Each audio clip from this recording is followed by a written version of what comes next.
88 lines, about 44 women starts the show today. We are live. I'm Ron Bennington. There's Gail Bennington. Yo. And I'm Ron Bennington. Who did this song again? This is The Nails. Lenny Dykstra's band. Fantastic. Loving it. Isn't it terrible when someone forces you to be part of their punchline? Like, who did this again? Just so I can say, oh, Lenny Dykstra's big hit. Who's the, Could you give me a setup? He's quick. Yeah. He's so fast. He's very quick when he hears something. It is the Bennington Show. Yesterday was President's Day, so we took time off to ponder the presidents. Actually, Gail and I took a road trip down to see my pop, and we heard that song on First Wave. We were cracking up, and we're like, we know what we're starting the show with. Yeah, I mean, first of all, First Wave, great driving music. I've known this for quite some time. I'll go to a First Wave, outlaw, country, deep tracks, underground garage, and then see what Mr. Tom Petty's up. Hopefully there's a little buried treasure that he found. I don't know how. I mean, you know us. We never sit around and hype the company line. But I don't know how you deal with driving without Sirius XM. It's just fucking impossible to me. I know. I was like, right away, I was like, oh my God, like we would be like changing channels in and out of each like state, and it would be totally annoying. And it was fantastic tunes. Like the First Wave was so good. Yeah. We were rocking hard to First Wave. Like hours of First Wave. Yeah. It really was like the first wave we caught, so just stayed with it. It's like one of those waves that you take it all the way into the beach, go back out. Another long wave all the way into the beach. And then it had me immediately going, New Wave's the best genre that's ever existed. Nothing's better than it. Well, that's funny because it's like the alt New Wave. Like when you listen to 80s on 8, you don't hear a lot of those songs. You hear occasional. Right. You know, there's occasional thing. But a lot of the stuff that you hear on First Wave didn't make the radio in this country, a lot of it English. Yeah. Where New Wave was much bigger. It was pop music. Yeah, like the post-punky stuff, like all that. Post-punky. All right, so it's the Bennington Show. Hope you enjoyed President's Day yesterday. Excuse me, I'm dying. Somebody already wrote into, well, I'll just read it off here. It's always a nice Chris Stanley thing. Oh, good. And when is that bum Pepper Hicks going to make a new intro for the show? We discuss it every once in a while, but you guys love the intro, right? Yeah, I've always really liked the intro, but I don't know, Chris, do you think you could take a whack at it? I definitely can take a whack at it. Would you do it in the same vein or something completely different? I think I'll do something different because there's that surf rock bed underneath it. I'll do something different. What do you mean because it's a surf rock bed? That isn't what makes it the thing. The thing is it's those same radio quotes. Pieces. Would you go back to movie quotes? I would think movie quotes, but then also that we'd lose Peter Bogdanovich. Peter Bogdanovich giving us the Bennington. Peter Bogdanovich, the director? Wait, what am I talking It's Eric Bogosian. Oh my God. I was like, you know what? Immediately went, what Bogdanovich quote is in there? We were excited when Chris put this together. It was well over 2 years ago. And now you thought Peter Bogdanovich, who literally would just spend all of his time talking about Citizen Kane. The thing that happened in Kane that most people didn't realize. Send Vito in because maybe it could be a contest. Mano y mano going down. I would like to see a little healthy competition between. Listen to how he runs. Like the running of the bulls when he gets in here. What are you doing? It looked like you were picking your phone apart. No, turning the silence off. Ah, turning the silence off. So it's on now. Good. I've turned off. What a guy. Hold on, Matt has a nice Chris Stanley line for us. Welcome, Matt. Hey, how you guys doing? Yeah. Yeah, if Chris Stanley wrote that song, it would be 6 lines about 3 women. Dick. If I wrote that song, it would have been 8 lines over 2 hookers. Vito, have you ever thought about making an opening for the show? I have not, but I'm totally willing to. Why have you not, since you've been our producer this long? Because I love the opening, but if you guys want a new opening, Well, to me, you could tweak the opening. It doesn't have to be completely new. There could be some different quotes in it. But for the case of this contest, totally new opening. It's new. It's going to happen. Just relax, dude. I'm going to crush Just be a fucking person. What's the date? Yeah, we need a deadline for this contest. Monday. Give me 1 week. I'll fucking crush this guy. Just relax. Today is Tuesday. 6 days. Why don't we say Tuesday then to make it 1 week? Okay. Bogdanovich, is that okay? Got it. Does that work for you? That works great for me, Chris. So here's the deal. It can't even resemble the opening that we have now. Done. Well, it's not done yet, but I understand.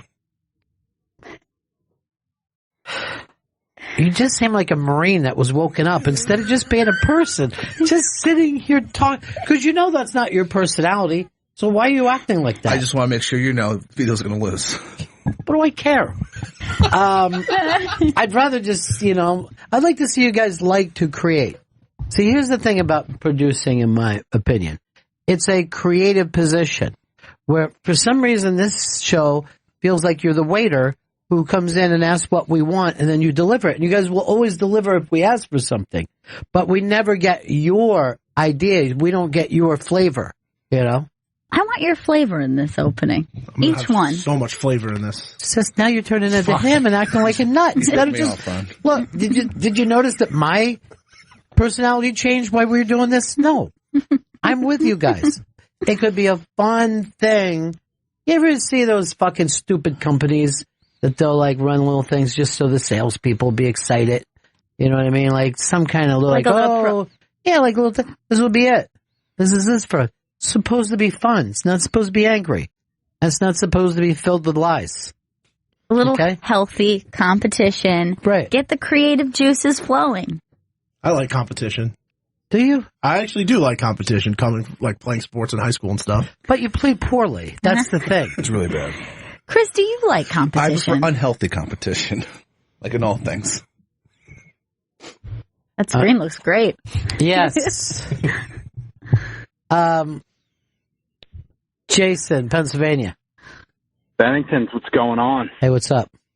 Hey, what do you think the chances are that lead-tongued centaur motherfucker is going to completely fuck up the new intro because he's a big fucking mush? I would put that at about 100%. Harsh. That's kind of why we want to do it. I mean, he does bring up the mush factor here. I'm not going to be talking on it. Why not? Vito's going to in his. Gives it that flavor that we're looking for. There's going to be so much flavor, he said. I'm going to look for crisp sound flavor, not my fucking voice. Uh-oh. Already backing down and being this. Vito, looks like you're already starting this ahead of the game. I feel like... said one negative thing about myself yet. Not for lack of trying, though. Oh, just wait. You'll say something. Gail Meets Girls episode is out now, and what a lineup you had, Gail. Yeah, it's Rachel Feinstein and Bridget Everett. It was a really, really fun conversation. It's available on the Interrobang for download, and you can also go through iTunes, download, and subscribe. I love those two ladies. I find this show much more informative than I expected to.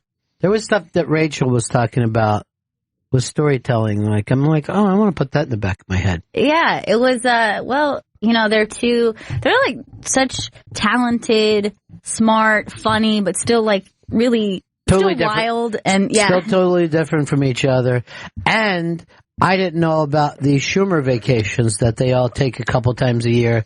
That sounds like I would love to go. Yes, they do pretty frequent girls trips off to the islands and stuff like that. Exactly. And there's always pictures of them and they're jet skiing or they're just laying on a beach somewhere. That's a Jen vacation if I ever heard of one. That would definitely be Jen, have you ever done a girls vacation, a girls trip? I did Miami, but it was nice. Yeah, it was just South a Beach. South Beach party weekend. Treat yourself, as the kids like to say. And by the kids, I mean 8 years ago on a TV show. That's what I mean. When I say that's what the kids are up to, I just caught it in reruns. I am just now mid-second season, The Wire. Loving it. Second season's so good. Well, the second season is the most hated season, right? Yeah, people hate that season. Well, here's what I think happened to it. You added another 15, 20 characters without getting rid of the other 15, 20 characters. So now you're like following 40 people, which is not the easiest thing to do. I kind of feel like it's easier for me because I'm watching one episode after another. If it was like a week going by, I'd be like, who's this guy all this time? Vito, you hated the season? Yeah, the season turned me off the show and I couldn't finish the rest. You never went on because of that second season? The Zabaka thing just got to me. Frank Zabaka is one of the best characters in the entire series. I hope you're wrong when you say that. This guy screams every fucking line. Like, you want to have more than one emotion for a character. So he's just as upset as he's being watched that if someone gets the wrong lunch for him. He's just throwing a fucking trash can and screaming and calling himself a Polak. Also, the Baltimore Day players are into this now, right? And they all belong in the Kevin Smith film. Really? This fucking Ziggy? Yeah, Ziggy. I feel like he does phoners to Tom Sharpling every week. It's the same exact thing. I actually went to check, but you get thrown. You could tell the level of professionalism as you lose. You bring in, you get the local accent, right? That's a very specific accent that it's always cool to hear it because it's very rare that you hear it in movies or TV. But you realize that most of these people have never done TV before, right? They're all like, let's go get some crab cakes. Plenty of Old Bay on those crab cakes. We get it, local. Here's Ray in Georgia. Hey, Gail said she wanted some flavor of Chris for the new opening. I didn't know that garbage had a flavor. I made the open everyone likes. Garbage juice. Liked, Chris. That goes all the way back to when Gail first doing Fridays with me on Opie Radio. And we're going to get a new one. You're going to love it. I know, dude, because I came up with it. You know what I mean? Yeah. Like this thing that you're yelling back at me. It's like I'm at a restaurant, I order a steak, and then you yell at me, you're going to get a steak, dude. And you're going to fucking love it. I highly recommend the steak. But if I would have said, bring me mac and cheese. That's what I'm saying. This thing that you're acting like, oh, you're getting the new. It wasn't your idea. You know what it should be? More like, less like a waiter, more like, what is that, like, the sushi chef who, like, what's the phrase when the chef gives you whatever, like, fresh sushi they have, and it's like, Hong Kong surprise? I don't think it's the Hong Kong surprise. Okay. I don't know. I forget. There is a name. There is, like, a Japanese name for it. It's like... Okinawa? No. You're just being wise. It's a place. Is it? It's Okinawa it's omakase, right? Omakase, yeah. Okinawa. Close. No. Anyway, Gail Meets Girls is out now. Go over to the iBang to check it out, and two of your favorites. Yeah, Rachel Feinstein and Bridget Everett. It was a really fun one. I had been looking forward to doing that one for a long time, so I'm excited. Just to hear them talk is so funny because their personalities are so different, but they're like best pals. Yeah, they are very different. By the way, Rachel told the story where she said she took a picture of her crotch and sent it to the wrong person, instead of the person that it was meant for, a guy she knew and was buds with. Yeah. And then what Amy Schumer did with that information, I was fucking crying. Hilarious. I was laughing like I was part of it. Like I was, you know what I mean? You just wanted the gal pals. Like it just happened. But that kind of nightmare stuff, that when you hit send and you can't take it back, you know what I mean? You just can't stop it now that it's gone out. Have you ever had like a bad text or something that you sent to the wrong person? Well, you can't help it. You can't help because all the fucking names are so close together. You know? Yeah. Particularly when I have, during a football game, my text just blows up because I watch with friends that none of us are together. Yeah. But I will say this. I have copied and pasted Fez's jokes and sent them out to Hard Rock Johnny and Chris. And got the LOLs. And then what I'll do is, this is a prick move that I do. I wait, Johnny will say something mean about either the Bucks or the Irish, and I'll copy and paste it and send it directly to Fez. And then he gets immediately furious. Yeah. You know what I mean? Like, and then he'll, something personal about Johnny, which I copy and paste and send back. And I just sit in the middle laughing my ass off. There's no reason. There's no reason to be that terrible of a person.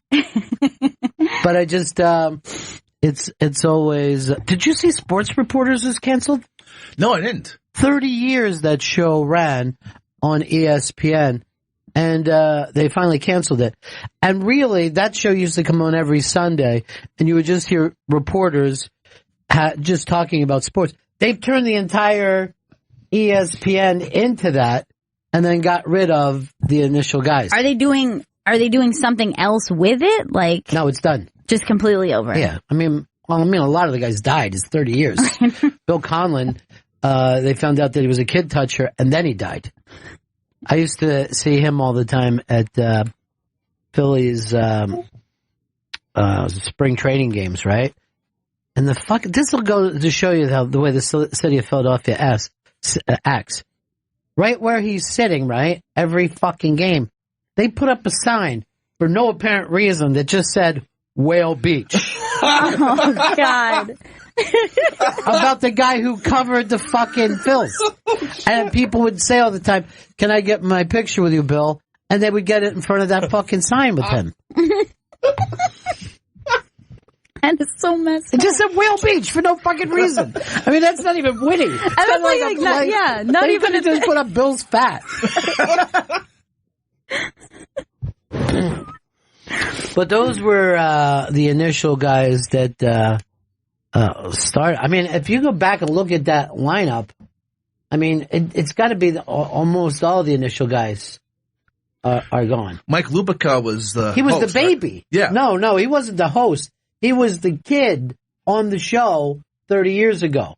And now he's like the grand old man of sports writing. I think he's the only one who stayed with it throughout all the years. Gary Thorne. He was and then he was replaced by Dick Schaap. Dick Schaap, who's a legendary name, has been dead forever. And then he was replaced by John Saunders. And then also Michael Wilbon was on it, Bob Ryan, John Feinstein, Mitch Albom, William Roden, and Stephen A. Smith. And they would all just sit around like, I think the NBA is a bad organization. And people were like shocked at the time. You know what I mean? Just seeing sports writers talking like sports writers. And now, like I said, there's how many ESPNs and how many Fox Sports? Like 5 of them all together. And it's that show almost 24 hours a day. Just sports reporters giving their opinions, not bringing a news piece or covering a thing, just giving their opinions. It was like shocking 30 years ago. Be like Vito going back and finding out the Comic-Con was done. Are you a Comic-Con guy? I went a few years ago. It's too hard to get in now. No kidding. You know, they just Maybe that should be in your opening. do it. You know, Saudi Arabia just got its first Comic-Con. No, so What? Yeah, Saudi Arabia's in. They're the bad guys in the comics. Are they cosplaying? Yes, they're cosplaying. There's a story up on the iBang about it. It's completely, it's nice to see that something unifies us, you know. What, Captain America? Our love of cosplay and bad entertainment. This is One good dude because standing in the desert with a weird fucking helmet so on. funny. The pics are amazing. Oh, this is so much better than our Comic-Con. Is it like the same movie panels and everything? Like Star Wars panels and... I can't imagine they're going to get the same get. Oh, there's a nice Joker there. Casey Pickles says the best season of The Wire by far is season 4 about kids in the school system and the election. That also gets thrown as one of the bottoms. No, 4 is overall. It's 4 then 2, in my opinion. 4 is the best but it isn't season. your opinion. I'm talking about the people who most people who like the show. Yeah. I thought 4 and 2 were their bottoms. No, 4 is universally like everyone's. This is the best season of the show. Well, don't tell me any more about it then. I still got a ways to go. Yeah, I'm not. No. Did people like 3? 3 was I felt 3. 3 is around what people think of 2. Oh my God. I think 3 is the worst season. Relax, dude. Yelling it doesn't fucking help you at all. Okay. You just said, I think 3 is 2. 3 is what people like. People think 2 and 3 are the weakest seasons. That's what. If 6 became 9, I don't mind. Let's do a little Hendrix for you.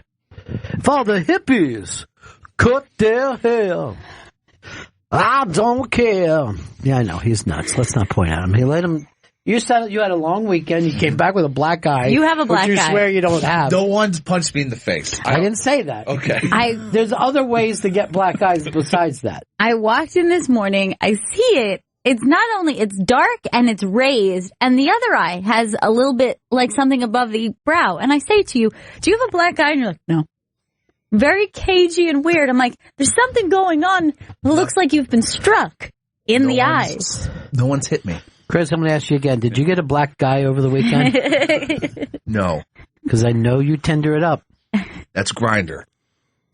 I'm not on Grindr, I promise you. Did you have a Tinder date? I met back up again with Mr. Big. The girl that you said was a nun that you'd never be with. I had to make sure she isn't pregnant. What? Look, someone. You're not a doctor, First of all, dude. she can't get pregnant by fucking you with a strap on. So, what a relief. She told me that's how it worked. Why did I do, by the way, why did I do woo as woof? Like a dog was satisfied to know something. So did you have sex with her again? Yes. So you wonder if she's pregnant again. You're back in. You're Her back pussy. in. I gotta stop this. That's my problem, you know? No, I can't. First of all, your friend bitches to you about a girl and then goes back.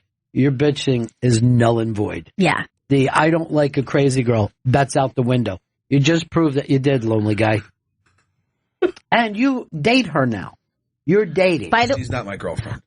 Chris, in her mind, Yeah. she has decided that is so. And I had a feeling that was going to be the case. I warned you of this. And you're like, seeing her again. I'm like, in a woman's mind, if you continue to have sex with them, they see that as a connection. Well, first of all, anyone who has sex with someone 25 times, we think of that as a relationship. You know what I mean? You'd have 25 times with her over 3 years. Yeah. And even that would be somewhat of a relationship of some kind. Yeah, and like even if you're thinking it's just sex, it's like that's how most new relationships start anyway. Marriages you know what I mean? start that way. Oh, God. You know what I mean? Like that's how it begins. It's like you get through this thing where you're like, I'm crazy about you. I gotta have sex with you 1,000 times. I'm crazy right now. She thinks this is the beginning of your relationship. And you don't seem to be getting any new trim. I have a few more matches. I think I'm seeing someone this week, so that's good. What happened to Big Tits Girl? Big Tits Girl, she stopped answering me. Yes. All right, let me see the new girls. All right. By the way, Chris Stanley he's the Romeo of Sirius XM, we like to call him. This is an absolute psycho. I mean, she has giant tits, but look at the madness. She's a nutcase. Yeah. All right, hold on. Let's see what. Oh my God, she's got her ass out in the Tinder pic. Yeah. No, now she's in stockings. She's crazy, Chris. Oh my God. Is her vagina out? Yes. And she's got a pug leaning right over it. That's not a flattering photo. She actually says you earn brownie points if you compliment my pug. I think she calls her vagina her pug. I'll compliment it. Looks like a because pug. it's wrinkly. All right, so she's a keeper, yes. And then here's one who actually... I mean, you're double your type. That one will kill Mr. Big for you. And why don't you bring Mr. Big to Street Jokes? I want to see your face when you fuck up the intro. First of all, I love this girl. Bill Hicks is my spiritual animal. Oh no, goodbye. No, thank you. Animal lover, poker player, romantic, movie buff, athletic. I love to cook. I enjoy the great outdoors in any form. Well, those days are over. Nope, not gonna work. Some sass, lots of class, and a great sense of humor. She's good, man. Next. Just moved from New Jersey from Brooklyn. Temp for work. All good things. It's not that big of a move. What's that kind of nice picture though? There. She's kind The of face pretty. picture? Yeah. Yeah, it's really nice. She's very pretty. Yeah. I Here's- can't recover from the spirit animal. Yeah. It's a good line. But at least she said Hicks. Yeah. I think she made that up too. Like, I never heard that before. Wait till she finds out that one of your nicknames is Hicks. Because for a 2-week period before you blew up, you looked like Bill Hicks. Yeah, that's why that nickname never made sense to me. Because I was know. like, I never met him in a time that I thought he looked like Bill Hicks. It was the day we met him. And then he... And this girl is 21 years old, lives in Coney Island. Wayne's World theme song, she writes. Oh, that's Hook me up with a job at a venue, please. She thinks this is Oh my LinkedIn. God. Look at that psycho picture at the fucking water. Oh my God. Oh Chris, God, now her Snapchat dog pic. there you go. I've You never like a seen that basic before. date. Oh my God, here she is, a white witch. No. The answer is 100% yes on this one. I guess out of all these picks, I like pug pussy. Oh yeah, pug pussy is going to win anything. Yeah, Pug Pussy's got a great rap. I think she's Asian. There's a hint of Asian there. Yeah, There I would definitely say, is. I'd say like 1/4 though. Like, She's not going to be able to speak Japanese to you or anything, though. That sucks. I think Jen should be put in charge of your dating life. I think so too. Now, you are a cautious dater, right? I am, yeah, a little bit. she's picky. Very, very picky. By the way, I ran into a very funny comedian who was telling me how attractive you are. Let me just say this. You're already aware of it. You're already freaked by it. I am a little aware. Yeah. I just mentioned HR to him. I thought you'd do it a favor. But, this is very funny. So, I think it was Friday night or Saturday night, right? In between shows, I'm smoking and there's these 3 young girls sitting in a doorway rolling a joint, right? Right next to the club. So I look over at them, I don't say that, and they're like, oh, you're so funny. I'm like, oh, thanks. Why are you guys still hanging out? And they're like, and this girl's like, I'm waiting to give Don Soder my number. He's a fucking weed head like I am. And I'm like, and she, by the way, she's adorable. Yeah. But really young, even for Don Soder. You know what I mean?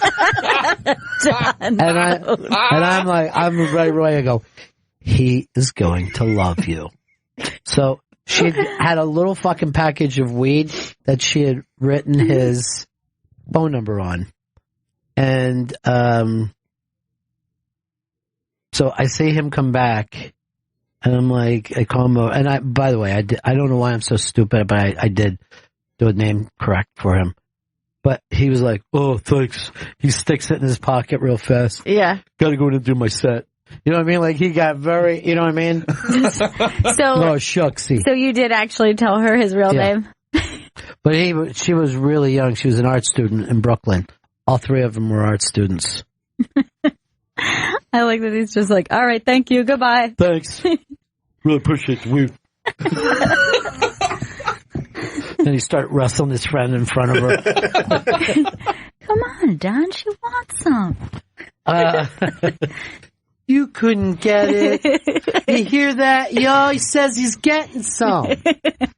Son. Rich, what's up, buddy? Yeah, Hicks got that black eye because Mr. Big headbutted him in bed. Rough sex. Was it rough sex with her? I like dot, rough sex. Sounds like a tweet from Trump. I don't remember being headbutted. That's all I'll say. Was it Your awkward eyes- when you got back together? No, not from the amount of drinking we were doing. Just act like you didn't miss a thing. Pretty much. Just be honest, did she just hit you? Is she just... She didn't hit me. But your, maybe accidentally. your eye looks fucked up, I dude. don't- Maybe she was sitting on his face and just clenched too fast. It's like a little sucker thing there. Was it the clench? Did you put her up there? Yes. You're so awkward. It's so awkward to say it. It's so uncomfortable. But you are losing your reputation as a guy who dates around. You're just becoming Steady Freddy. Dude, I know. I don't like this at all. You're Sweet Willie now. I gotta get rid of it. Big Bad Bill is Sweet William now. You're going to know the price of potatoes. I need to get together with Pug Pussy quickly. I don't think it's going to happen. These chicks don't like you as much. I don't think it's going to happen either because I think you're just drawn. And you're let's drawn face it, to she accepts you for who you are. Mr. Big. Useless fucking drunk animal. I think he likes the abuse. You're a sub, aren't you? Maybe she'll get behind you when you're in this big opening contest against Vito. I would hope she gets behind me, but I don't need her. I'll do it for her honor. What's that? I'll play you for her honor. Oh my God. Oh my God. All right, Will you let you could have. Vito? Let's say no. Just spit on her. Just tell her if you lose, Vito's going to spit on her. You know Vito, don't you? Kind of looks like me. Are you bringing her to Street Jokes next week? No, I'm not. I don't. I gotta cut this thing off. I don't want to be with her anymore. Why did you see her this weekend? Because I wanted to make sure she wasn't pregnant, and I had to ask her in person. Oh, stop I'm fucking really paranoid. Just stop screaming at everybody. You're yelling Everybody at your here's on your friends. side. Okay, Yeah. good. Okay. This is your Thank team. you. This is Team Chris. All right, good. Yeah, All right, we're all Team No, Chris. That instead feels of great. worrying about it, why don't you either fucking use a condom, put her on a pill, or your other thing that your dad always did with your mom, ass bang. Okay. She doesn't have health insurance, can't do the pill. She doesn't like getting banged in the ass, and I guess I have to use the condom. Planned Parenthood, that shit. Planned Parenthood, well, you still got it. They're glad to help. She refuses to go on the pill. Why didn't you say that? So that's where So it isn't that's about- really Oh, what the good issue point. is. Yeah. And what was the issue with condoms? Did you wear one this Just time? you were a piece of shit. No. Here's the thing. Here's Chris's condom problem. Pulled out and jerked. Come on. I didn't need to know the end. You could have left it. I wasn't imagining where it ended up. Sometimes you pull out and you come to close. But this I was like, I'm going to fucking do it way in advance. Yes, we all understand that. That is said. It's like if you're going to use the men's room, right? Yes. You don't say, I'm going to pull my pants down, squat, take a shit, then wipe my ass. You just say, I'm going to go use the men's. We'll just assume. Roy, Canada. Hey, Bennington, how's it going today? Good. Good. You got to make sure that your buddy there doesn't have pink eye. It's just out on his face. Oh my God. Oh my You God. got the I'm stank just saying. face. I'm concerned. You got fucking pink eye from the stink pipe, my friend. That's what it is. That's the medical term. I can see that happening, You but get- I don't believe it's pink eye. I've 'Cause gotten you- pink eye before. You get up in there, is why. Yeah, I do. Yes. Yes. Yes, I do. It's everyone. pink eye. That's what it is. It's not fucking pink eye from eating ass. I've gotten pink eye before. This is nowhere near as bad. From eating ass. It's like you're bragging about having pink eye in the past. You're disgusted by him, huh, Vito? I really am. Just the fact that you'd go back to Mr. Big after from days last week, every day you'd come in and be like, sad man, I don't know what to do. It's just crazy. This I is don't the sound other like thing. that. This is the other does. weird part of Chris's weekend. Since you've been so obsessed with Milo for so long, to see his whole life fall apart. Not only that, but to see him crawling to get his heat back. Yeah. What these fuckers never say, like, oh, fuck these politically correct assholes. They stand up to them all. If I offended anyone with what I said, or if anyone believes for a second that I believe the things that I stated. That's what fucked him. Going on Facebook and writing that long fucking post. Well, what fucked him is Yeah, I mean, the political correctness that I assume that he was supposed to fight. But here's the alt-right who was supposed to stand up to politically correctness, but they have their own set of political correctness. right. I mean, even, the Breitbart employees are saying that they'll do a walkout. Yeah. Well, multiple letters are saying, like, look, if you can't employ him anymore. And then Wait, what are they saying? You can't employ him anymore. We don't want him working at Breitbart anymore. Now, do you know that for a fact, or is that just rumor? That's No. that's I mean, fact. people are reporting it. Like, Yeah, there's, Do you know about the fake news, right? yeah, sure, fake news. By the way, fucking Trump was great the other day because he talked about fake news and fake polls, and then he keeps bringing up polls and news. He goes, you've probably seen this on the news. After just saying, don't believe the media, they're your enemy, you saw this story on the news, and all the polls are fake. Did you see this new poll out? How many people like me?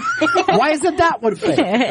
No, this one's accurate. So, Milo, what's his last name? Yiannopoulos. So, first of all, he's as high as he could go.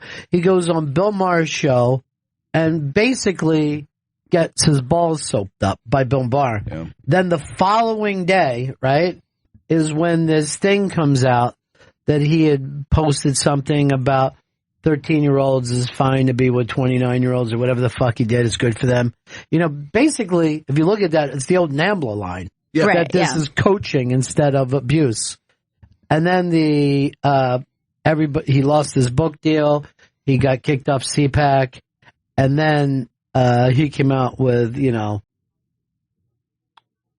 thing that he always makes fun of people, crawling his way back in. Right. But that's because his ideas are not actual principles. Like, he is... Shock boy. Yeah, he's a troll. He literally is a troll. He's like a walking glob of hair gel and clickbait. Like, that's what he is. He's not real. His politics are not... Yeah, but I like his jewelry. He wears ladies' jewelry. Come on. Way too much of it. Like, women, maybe, some women might have worn pearls like that in the early 60s, I'm guessing.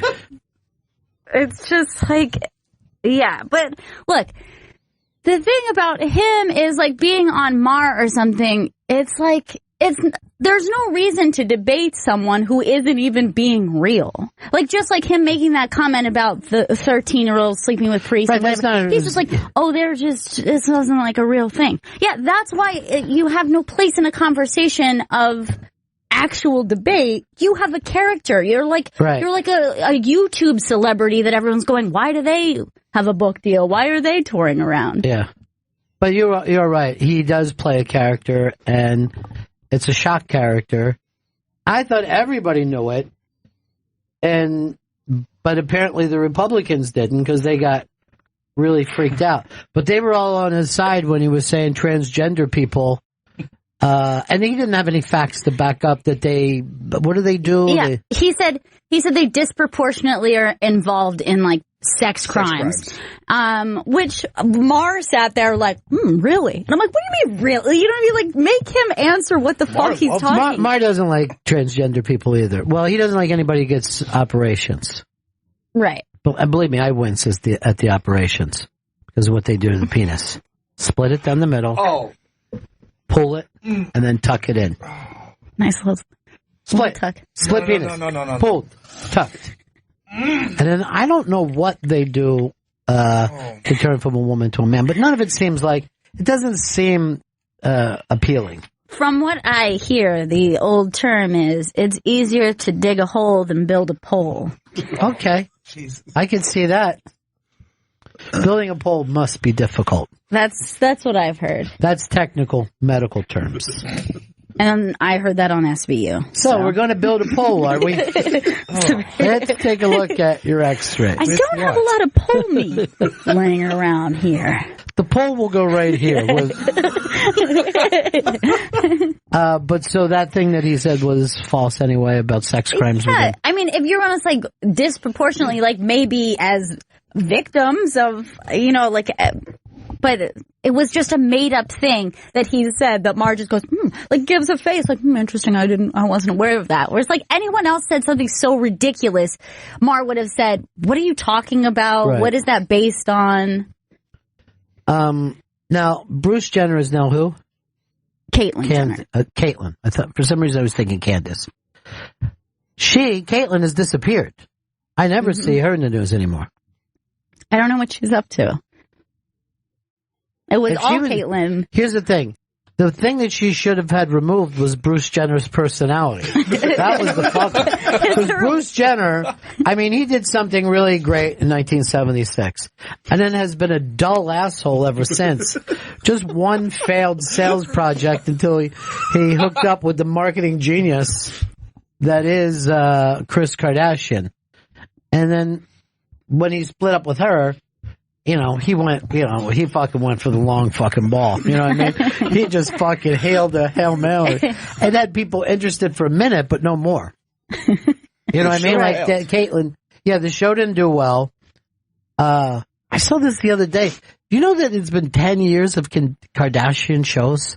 10? That's been on for 10? 10 fucking years, which is a long time of any show. Yeah. 10 years of, did you call her? You better call her back. Every time I turn it on, one of the sisters is out. Yeah. But they're not there at the time. Okay. You better call her and tell her we're not going there. Anytime I see someone on speakerphone, Yeah. I think of the Kardashians because they have to do it for the cameras. Right. So they're always like sitting there with their phone like, okay, Mom, yeah, I spoke to her and she isn't going to make it. So, yeah, she won't be there. Look. Yeah, I mean, I think it's pretty messed up too.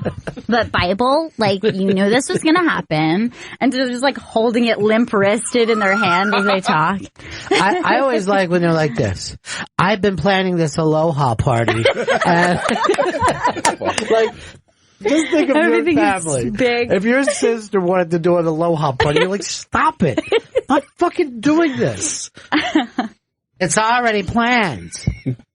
I've got over 800 palm trees coming in.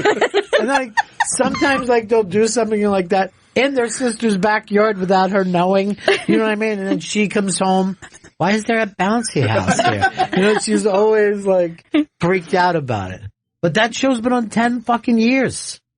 Yeah, weren't like the younger ones. They were like little girls when it first started. Oh, yeah, right? the Jenners were babies. Oh yeah, they were barely on the show. They were, I mean, they had different faces. I mean, one of them literally had a different face back then. They said I don't know whether it was the OJ documentary, the one that ESPN did, but at one point, as OJ is either heading into his second trial or into jail, he sees the thing that they're Kardashians, and he's like, that little one, Kim, is my goddaughter.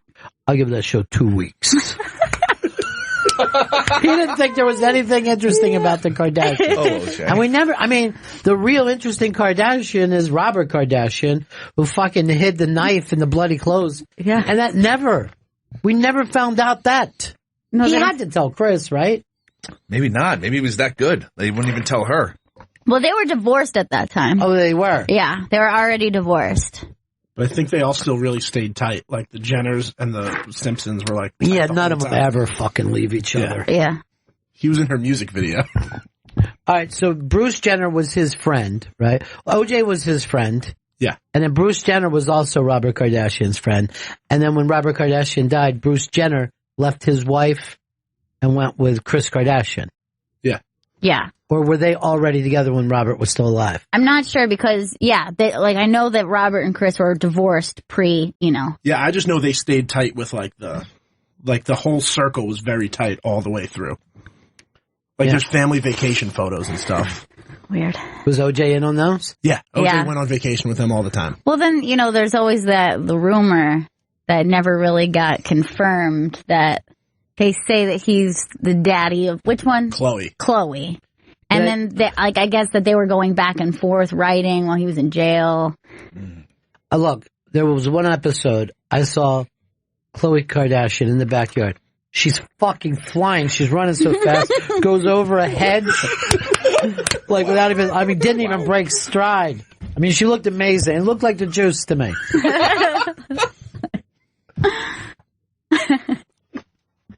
I don't know how we got into that fucking crazy thing. Oh, did you guys check out the Harrison Ford stuff? Where he landing a fucking plane and doesn't hit the fucking runway. He goes over the taxiway over 100 people in a fucking big plane, right? Goes over top of them. And also it said to the tower, I'm in a helicopter. Oh, Jesus Christ. Okay. He doesn't even know what vessel he is. Why is he flying He's the high as plane? fuck. Just take He smokes everyone has said since 1977 that fucking guy is the best weed ever. Right? There's weed now that makes you think Star Wars is real. Just take away his pilot's license. Why does he even have to fly anywhere? He's Harrison Ford. Dude, by the way, why don't we get a Milo fucking reality show? How come that hasn't come up? That would Just follow him around. That would make more sense than him having a book deal. If my thing for him would be to pretend he's trying to make it into the Winter Olympics as a skater. That's my idea. Milo shoots for gold. His name my series. Anyone have a better idea? A Milo show that we can get eyeballs on it. I'd like to see Milo's family life and like keeping up with the Yiannopoulos. How do we know that any of the rest of them are any good? You just went back to the Kardashians. No, but I feel like his family life, I feel like you don't turn into that kind of thing without some like weird background. I think we could get him like almost like a Queer Eye for the Straight Guy kind of thing where he does makeovers both inside and out. You know what I mean? Like not only is he going to give you new clothes, but he's also still going to teach you a bit about his politics. But you know, the thing with Milo, he always likes to do this. And I only date black men, so. Yeah, like he's just like, okay, I'm so racist. That's why. Like I date black men. Yeah. Like that's how it fucking works. Right. Fetishizing a race makes you not racist. If I'm racist, then why do I like a giant black dick right in my ass? Why is that racist? Oh, who doesn't, Milo? What if he was, he went to the police academy to become a cop, and you follow him become a cop? You're ripping off police academy. Is he going to be doing voices and stuff? Jen, you know reality shows better than any of us. I was going to say like a couples therapy, and then he's giving advice to couples. Oh, and some of the couples are liberal. Good idea. Some of the couples are liberal. He'll just be like, kill yourself. Is that your son out there? How old is he? 13? Because I believe in it's really teaching. Abuse is teaching. He could be the first gay bachelor. They've never done a gay bachelor? No. They have a show that's like... But not like the official bachelor. Like I had no... for some reason, I thought they had done a gay bachelor. Never, huh? No, like they're doing the first black bachelorette, like this year. They've never done that before? Yeah, there's never been a minority? No, this is the first year they're doing... They actually spoiled this entire season. Jen, are you a bachelor person? Yeah, I love The Bachelor. And there's no such thing as... No, next season will be the first black person bachelor. They've never done a black bachelor? Never. Oh my God. Oh, that's fucking racism. What the fuck? Because I know they've been contestants, right? Only contestants. How many never seasons? Have they done an Asian? No. Oh my God. 35 combined seasons between them. Oh, that's a bad look. Fucked up. And the big question for the Black Bachelorette is, are they going to do a mostly black cast? You know what? Oh, God. Guess what? Let's start a writing campaign. I'm never going to watch your show. This is disgusting. I got kids. I got kids. What am I supposed to say to my children when they see a black bachelor? That's fucking hilarious. I had no idea that. I can honestly say, I mean, I've seen enough clips of The Bachelor that I feel like I get it, but I've never watched The Bachelor. Now, I'm only on season 2 of The Wire, so I shouldn't, I'm kind of lost right now. Yeah, you're just catching up. Yeah. I would have been sure there was like a black guy, like a dude bachelor, like a black guy in The Bachelor. I mean, the fact that you haven't noticed just shows your white privilege, Chris. We all just discussed it and we were moving on and you went back to the original point. That would have been great fucking 5 minutes ago. 10 minutes later, he just was, never a black bachelor. What? I just can't believe. We just discussed it. Fully. We checked with Jen. Stop putting it. Is that the same chapstick or did you buy no? That's the same one. Is that the tinted one? Yeah, it's months now. Dude, we were having lunch once, and all of a sudden I'm like, looking over at Chris, I'm like, do you have like frosted lips? And then I see he's got a lip balm that has a tint, and it has a frost to it. You ought to get some CoverGirl and put it over that eye of yours. And then You're going to do anything. And I'm like, I think that's for women. He's like, men use chapstick. I'm like, yes, they do. Not tinted, frosted pink chapstick. Whatever. He puts it on so sloppy, like goes on his upper lip. Hold on. Chris had a great comeback. Whatever. Gail. Oh, cool. Oh, shit. How am I going to come back from this one? Call HuffPo. Chris, perfect comeback. Burns Gail. I know that it's your job to come up with the winner of the crashing poster, and you haven't done that. Is there a reason? No, we have a winner. I know, but is there a reason that you haven't told us? Because I forgot to. Does the waiter just wait till he's told? The winner of the crashing poster is Scott Lane. Scott Lane is the winner of the crashing poster, signed by Judd Apatow, Pete Holmes, and Artie Lang. Very nice.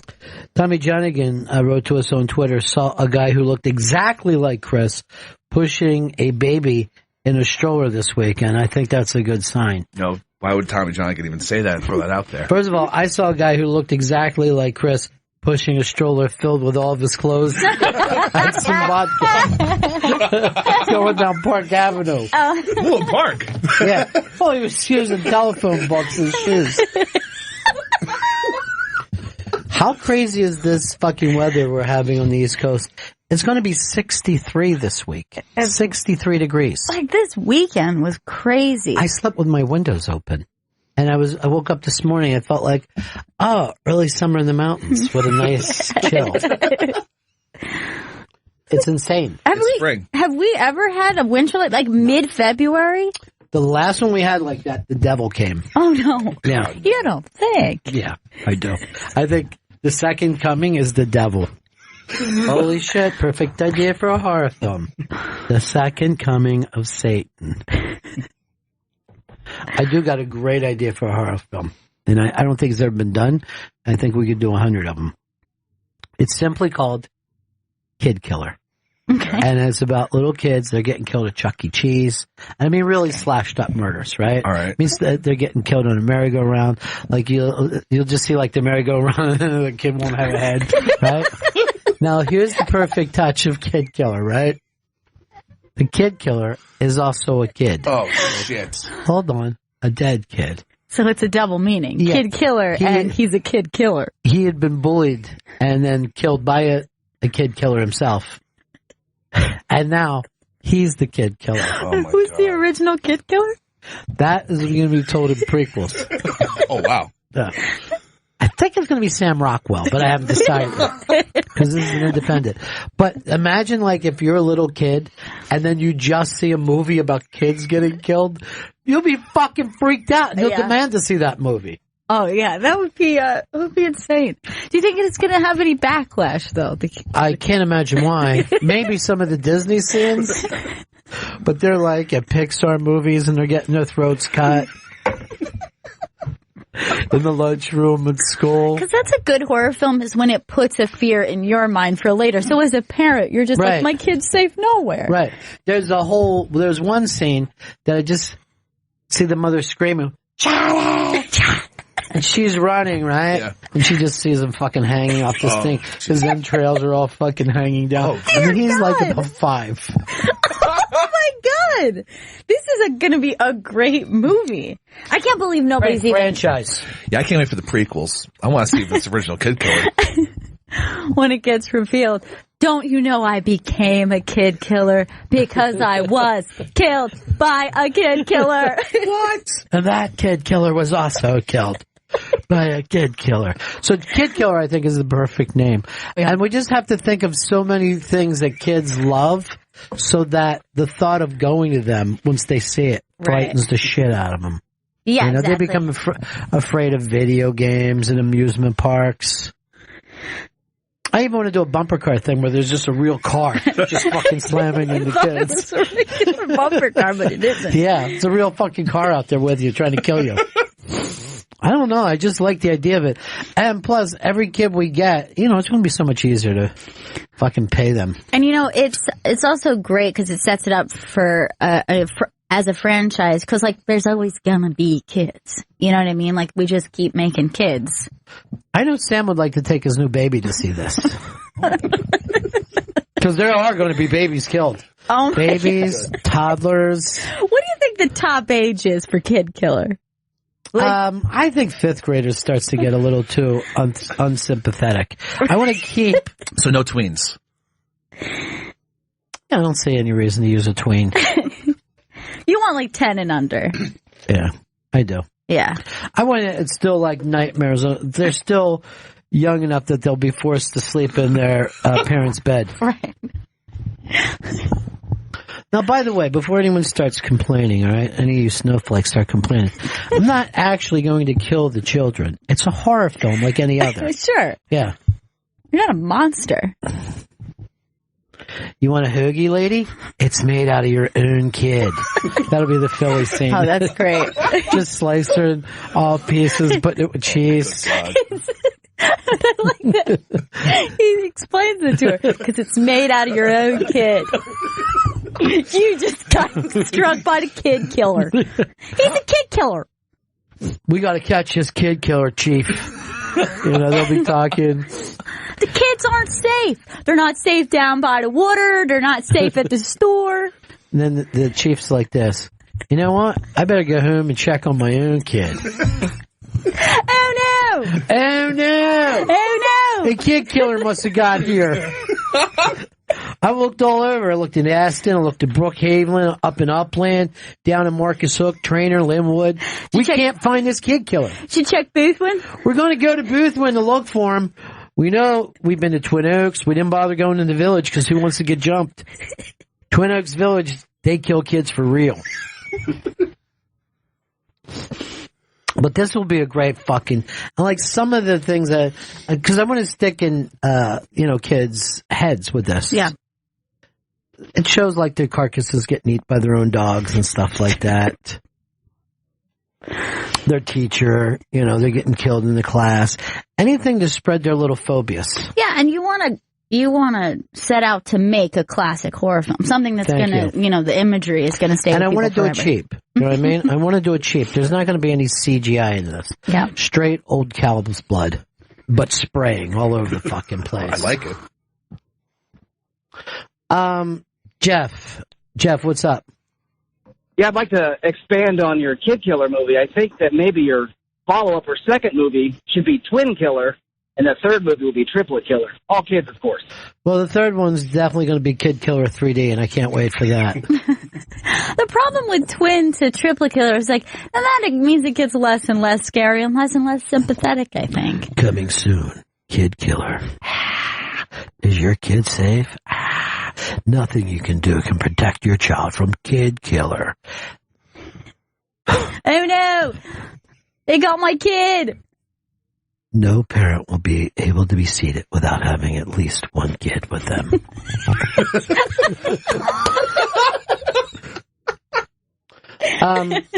Hey, what's up?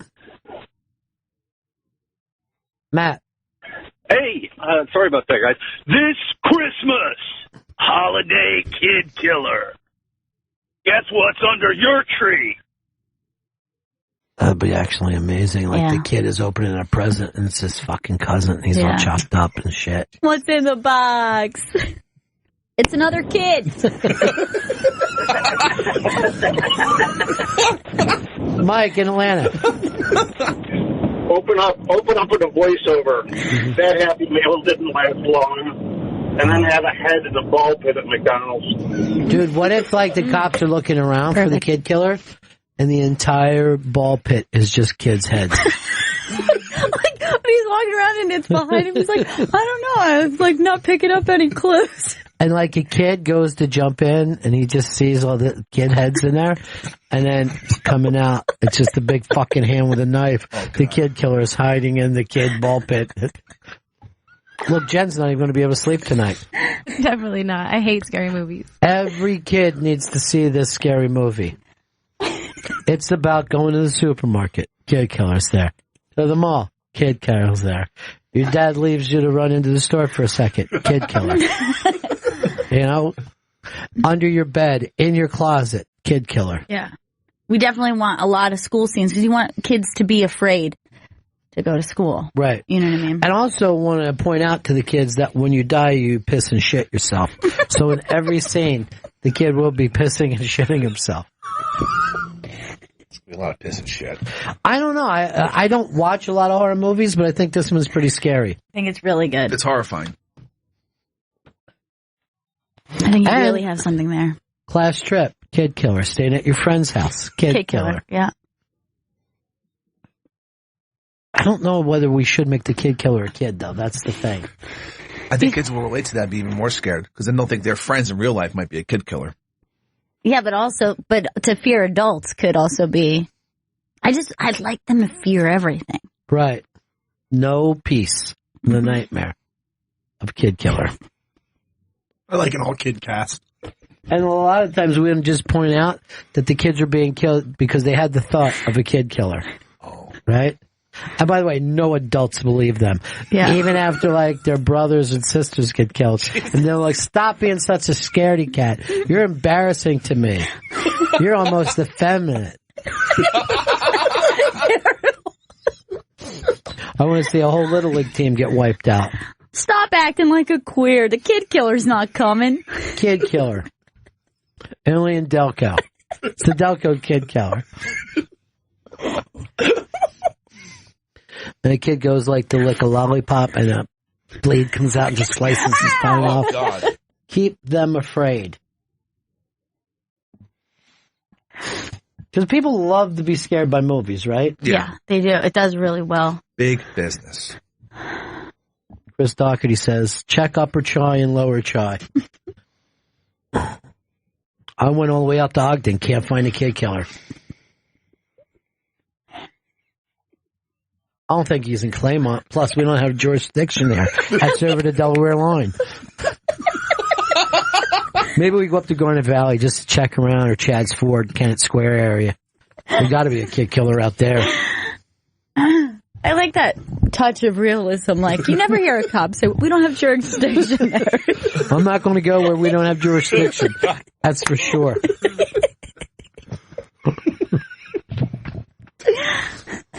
Let's go out to Booth's Corners where the old sale was. Maybe we find something. Maybe down Brandywine. David, Santa Cruz. Ronnie, summer surprise. Little League kid killer. Just kills the kids in the dugout with bats. Like you come back, like you just hit a homer and you run into the dugout. Right there in the fucking kids dead all over. Wow, I can already see that shot too. Like close up of like the dugout, blood splatter. Yeah. There's going to be a lot of kid blood, obviously. Pouring. Pee Wee hockey, perfect. Damn, I mean, everything that kids are at is perfect, dude. That's the beauty of this. We never run out of stuff ever. Kid killer. Coming soon. You know, the kids are just like fucking so freaked out. They're just telling each other about it all the time. Have you seen Kid Killer? Is that real? If you don't see Kid Killer, then you're a sissy. All your friends have seen Kid Killer. If you don't see Kid Killer, you'll probably get killed by a kid.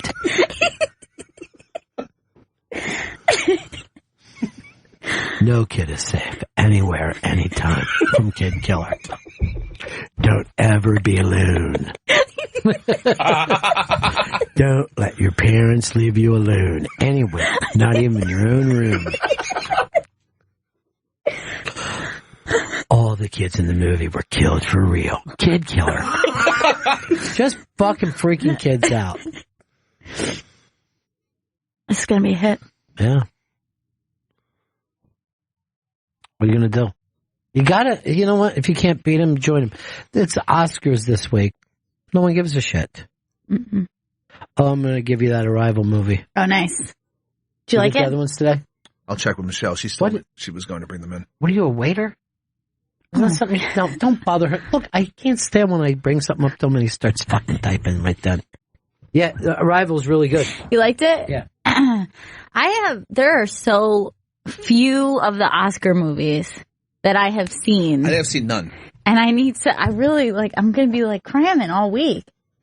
Either that or let's have an Oscar party and we just keep going, who? What? How did they not pick Kid Killer? La La Land, what is this shit? I call it L.A. Land. L.A. Land. I thought it was La La Land. Kid Killer. Every time you watch a movie, make it Kid Killer. Fucking babysitters are watching it with kids all over the country. Your parents go out and leave you with a babysitter. It's probably going to be Kid Killer. Nice. Yeah, watch that right now. I'll talk to you about it too. All right. It's actually pretty good, but Amy Adams didn't get nominated. Were you surprised? Yeah, she's really good in it. It's sci-fi, but not Chris's kind of sci-fi where it's CGI blowing up. It's my kind of sci-fi. A thoughtful person sci-fi. Shit. Sci-fi of the mind. There is a dude that's nominated, I think it's his 21st time for sound mixing, and he's never won one fucking Oscar. He's been nominated 21 times. He's got the longest losing streak. And Chris is looking him up now. Go ahead, Tappy. Tap away. And he's never won, so we can all, cheer for him and root for him. He's like our new Leo. Kevin O'Connell. Now, go through the movies that he's sound mixed for. Because they give, like, the year and the movies. And it's like, fucking a ton of movies. And he's never got it. Matter of fact, this is the first time that he's been nominated in like 8-9 years or something. So he ain't getting any younger. He's like late 50s. I hope this happens for O'Connell. All right, Terms of Endearment. That was his first. 84? Sound was amazing. Oh my God, mixed so well. I'm dying to get this guy for Kid Killer. So you hear the little bones break. Dune in 84. Your favorite movie of all time. Love Dune. Silverado 85. Great. Top Gun 86. The sound in Top Gun was amazing. Mm-hmm. Black Rain in 89. Days of Thunder 90. He was in with the Bruckheimers, huh? Yeah. A Few Good Men 92.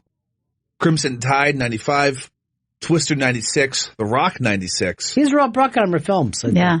Con Air 97. The Mask of Zorro 98. Armageddon 98. What was it? Armageddon. Armageddon. The Patriot 2000. Pearl Harbor 2001. Spider-Man 2002. Spider-Man 2 2004. Memoirs of a Geisha 2005. Apocalypto 2006. Transformers 2007. And this year, Hacksaw Ridge. I think it's his year. I feel good about it. He's gotten his shit. I don't know if a lot of people care about Hacksaw Ridge, though. You know what I'm saying? It wasn't like a big hit. But the mix. Yeah, Clint Eastwood did that one. Jake, DC. Hey, you were talking about the Kid Killer. So a couple years ago, we were camping out, and someone told a story about some guy that ate kids in the woods. But he lived on this road called Gold Mine Road. So my daughter had lost her mind. She never wanted to talk about that anymore. So we moved a couple years ago. There's a road called Gold Mine Road, just a couple of streets down from us. And every time we drive by it, she has to lay down in the car. She's worried that this killer lives How old on is Gold she? Mine. She's 11 now. But she's going to let her parents get killed? But, keep their heads up? The whole family can lay That's down. your problem, guys. Hey, Mark. Mark, what's up? What's going on, Bennington? So I had an idea. What if the kid killer was actually an adult that was being haunted by his own dead kid that was telling him who to kill? Oh, and just when the cops kill the adult, you see a knife pop from the inside of the stomach, cut out, and a bloody kid comes out of here. And he just looks in his face, and the fucking thing goes like this. I ain't done killing kids yet.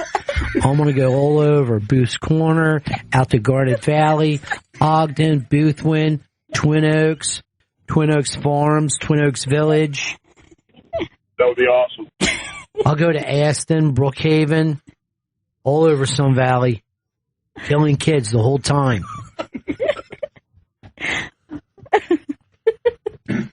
Maybe I'll even go up to Springfield. I don't know. I got time. All of this delivered from a bloody kid. Everyone just stands there. You know what? That's the thing. Because it's that kind of richness, that layered richness that makes a great film. Yeah. I'll go to Upper Darby, down to Darby. I don't care. I might even go up Villanova and kill some of those rich kids. Go to Radnor. I guess Lansdowne's safe. No, going straight to Lansdowne, killing Lansdowne kids. I'll go to Lansdowne on high school. I'll go to Interboro. I don't care. Ridley, you want me to go to Ridley Park and kill kids? I'll kill kids there. Or like when the kids are watching their fucking cartoons, just the bloody kid face shows up. I'm going to be around to kill all you kids. You kids in Trainer. You kids down in Marcus going to get killed. Claymont kids are going to get killed. I'll go to Newark. Newcastle. I don't care. I'll go to Newtown Square and kill kids. And everybody will be like, Chief, how's this kid getting around like this? On a bicycle?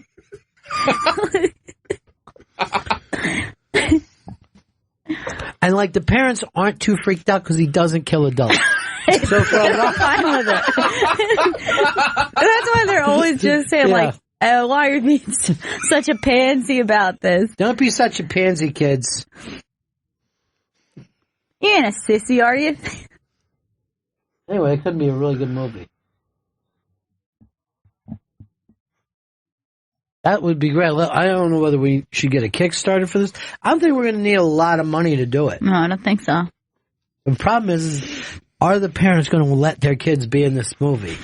You Of course know? they would. Show business parents. Yeah, I mean, if you think the amount of showbiz parents who allow their kids to just be like, the fat kid who farts in a movie, I'm sure you'd be fine with your kid getting gutted by the kid killer.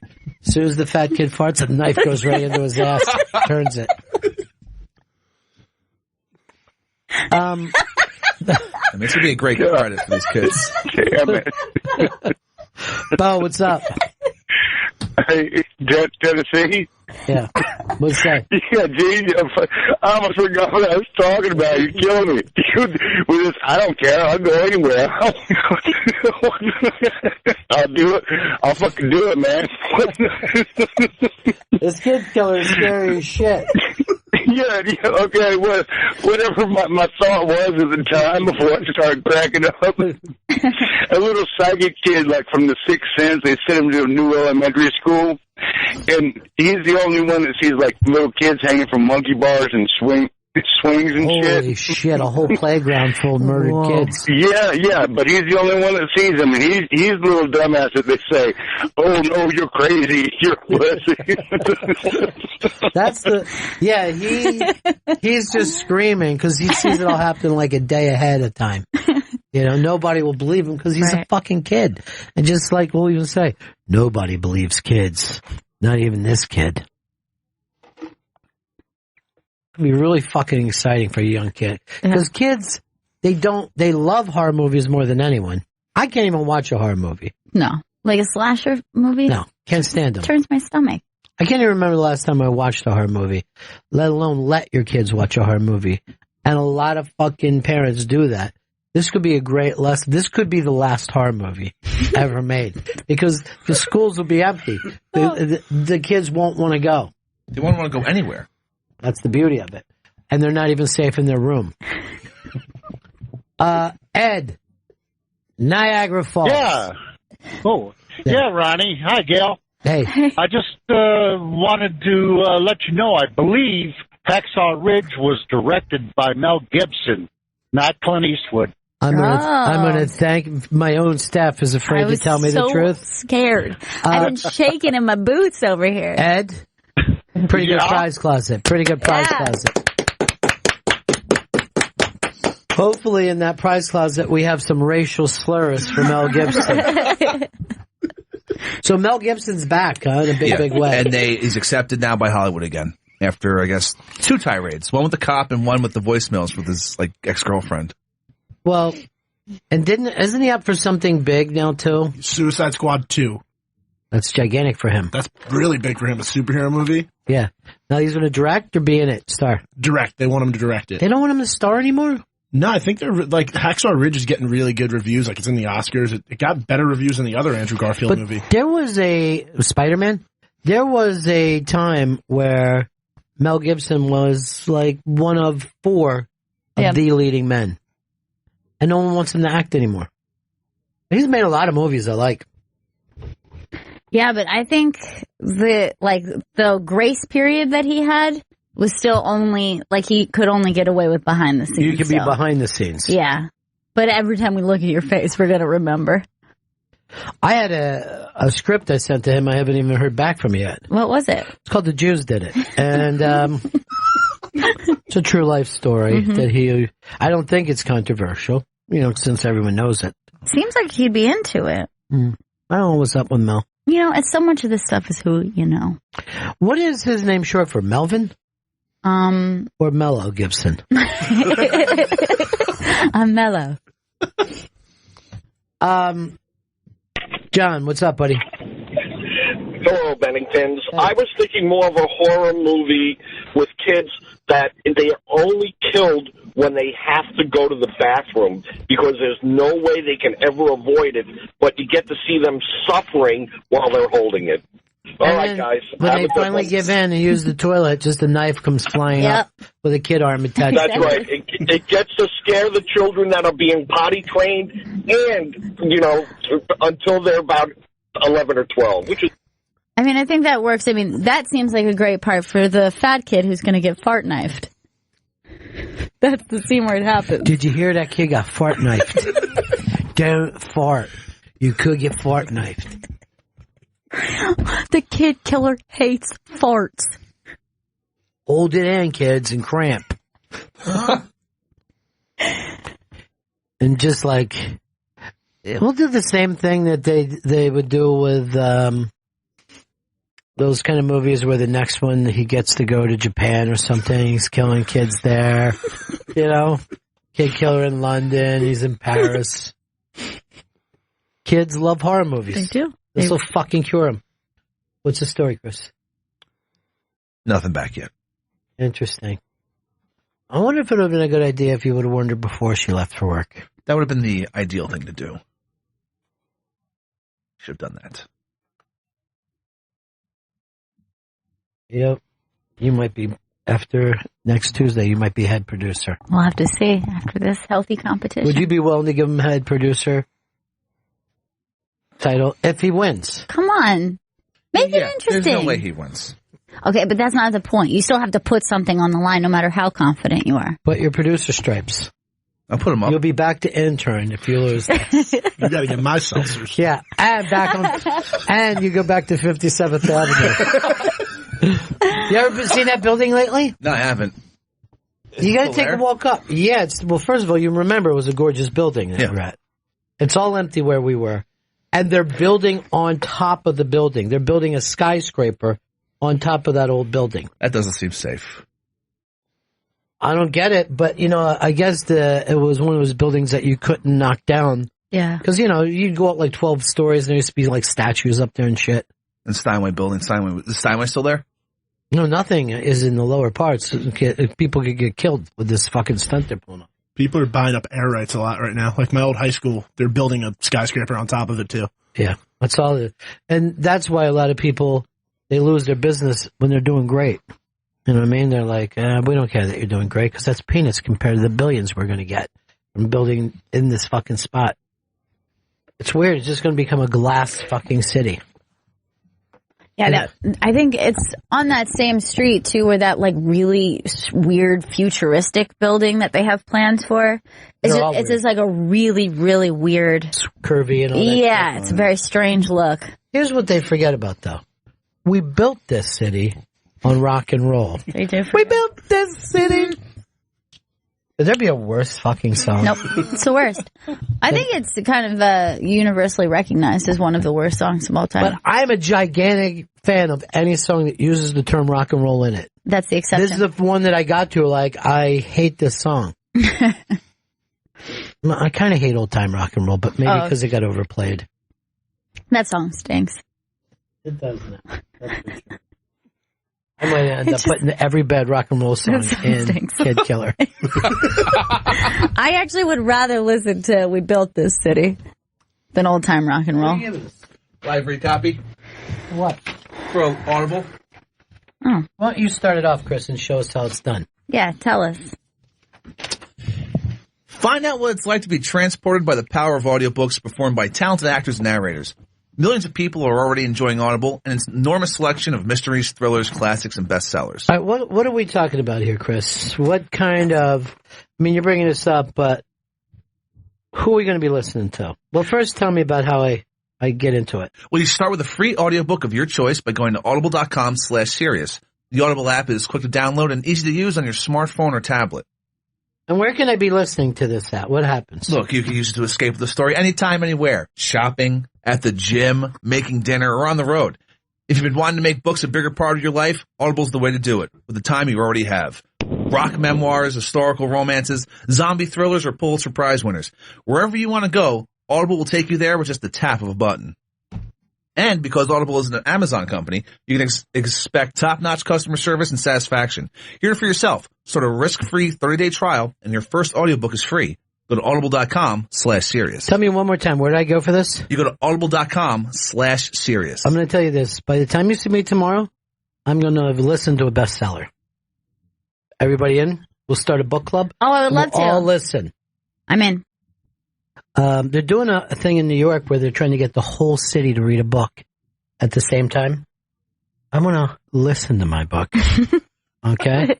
While I'm cooking, in the subway, going up escalators. Shopping, on the road. Yeah, you just said everywhere. Shopping, I feel like I better pay attention a little bit, though. So where is it again? Give it to me. You go to audible.com/serious. It's the Bennington Show. Gail Meets Girls is out. Go over and check that out on the iBang. Great guest this week, Gail. Rachel Feinstein and Bridget Everett. It's a blast. Check it out. Love them. Yeah, I love those girls. They're both really, really fantastic. All right, Salsa Shark tweeted to us. When I was a kid, I thought we built this city was the Milk It City. The Milk It City. And then he thought Material Girl was Cheerio Girl. This kid was really hung up on breakfast. Could he have been actually listening to the Sesame Street parody? Because they did a parody. I am a cereal girl. Really? Yeah. You better check that, Salsa. Living in a Cheerio world. And I am a cereal girl. No, I didn't know that they did that. Yeah. They like to do those like little parodies. Like remember with the letter L, the rebel L instead of yell. With the letter L. It goes la la la. So cute. And then those kids are always surprised later when they're like, "Oh, there's another song. This is crap." Rebel Yell. What did they do? Take a child's song and try to rock it up a little bit? Interesting choice. Did you ever have a song like that? Because I've done it even as an adult. Like a misheard lyric, or oh yeah, misheard lyric. Forget about it. Well, my biggest one, as everyone knows, is Africa by Toto, and I thought it was, I guess it rains down in Africa. Instead of, what is that, bless the rain? Bless the rains, which, like, why would anyone get that? But why would someone try to guess the weather of what's in Africa? Well, like later, when I was found out in person, singing it loudly at a party, and someone's like, are you saying you guess it rains? I was like, I guess it does, right? Chris, you ever got one of these? As a small child, my parents told me I would sing Strawberry Meals Forever. Oh, that's that is fucking so cute. Adorable. Because they were sitting around the old Beatles? Yeah, exactly. Strawberry meals forever. Living is easy with whipped cream. I had another one from when I was a kid where I thought, in the B-52 song, they said, hurry up and bring your juice box money. So it's like the money that you, when you go to school to buy a juice box. Bishop, Tampa. Hey, Ron and Gail. Hey, buddy. Hey, I used to think it was Hold Me Closer, Tony Danza. Come on, there's an actual book called that. You did not think that. You saw the book. Here's Brian. Brian in New Hampshire. Hey, how you doing? Yeah. For years, I thought it was The Dogs Are Hazards in the Classroom from Pink Floyd, the Dark Sarcasm. The dogs are hazard in the classroom. I love you guys. Peace.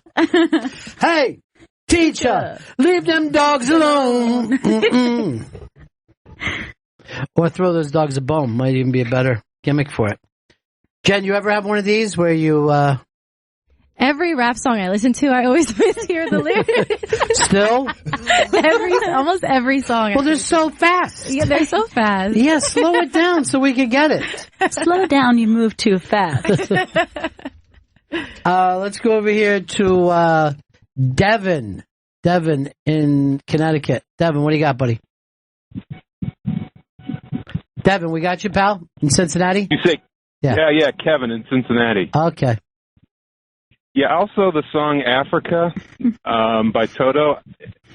I thought he was saying instead of 100 men or more, 100 men on Mars. 100 men on Mars can't do shit. Maxim in Idaho. Yeah, hey, Ronnie, my daughter used to mess up the lyrics for Pink Floyd's Wish You Were Here, and I can't remember how it's supposed to go, but she would say, did you trade it for a Negro in a cage? Okay, all right, bad daughter. No. Bad daughter. And that means she was taught young, you know what I mean? Stan in New York.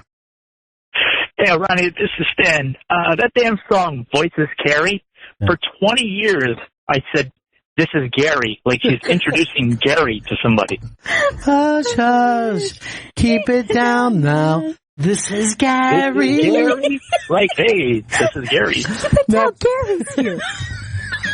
What's funny about that? Around Gary. What's funny is once you think you know a lyric, you continue to sing it, so you never learn it again because you're singing over the part that you should be listening. Now that's one that I fucked up for 20 years, and I would do Hush Hush even downtown. Yeah. Voices Carry. Yes, and you said it that way, and so I thought it was that way because I've heard you sing it that way. Let's not blame our parents. Scott in South Carolina. Hey, when I was a kid, my Sharona, I thought they were singing Rice-A-Roni. That's because Weird Al did. Yeah, Rice-A-Rona. Mike in Chicago. Mike.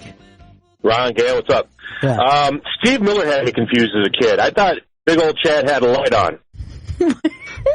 For Big Old Jet Airliner? Oh, Yeah, exactly. Big Old Chad had a light Chad was in the dark. He was in the dark. He needed his lights on. That's really funny. I was young. I can't help it. Later, guys.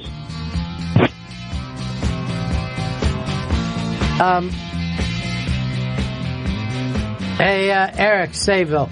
Eric. But I don't know if you guys have ever heard the song Animal by Van Halen. Animal! That's really fucking funny. Yeah, 36. Found out this year. Just found out that it was Panama after all these years? Well, that's what I love when, like, it is in the title. So it's like, then you don't even know what this song, anything about it. Nicole, Connecticut. Hey, I had a friend who she thought Eminence Front by The Who was living in the Bronx. It still makes me laugh because it doesn't sound anything like that. No, it's not even close. No, not at all. But good time. Great. Thanks. Jason, Salt Lake City. Hey, Bennington. How you guys doing? Yeah.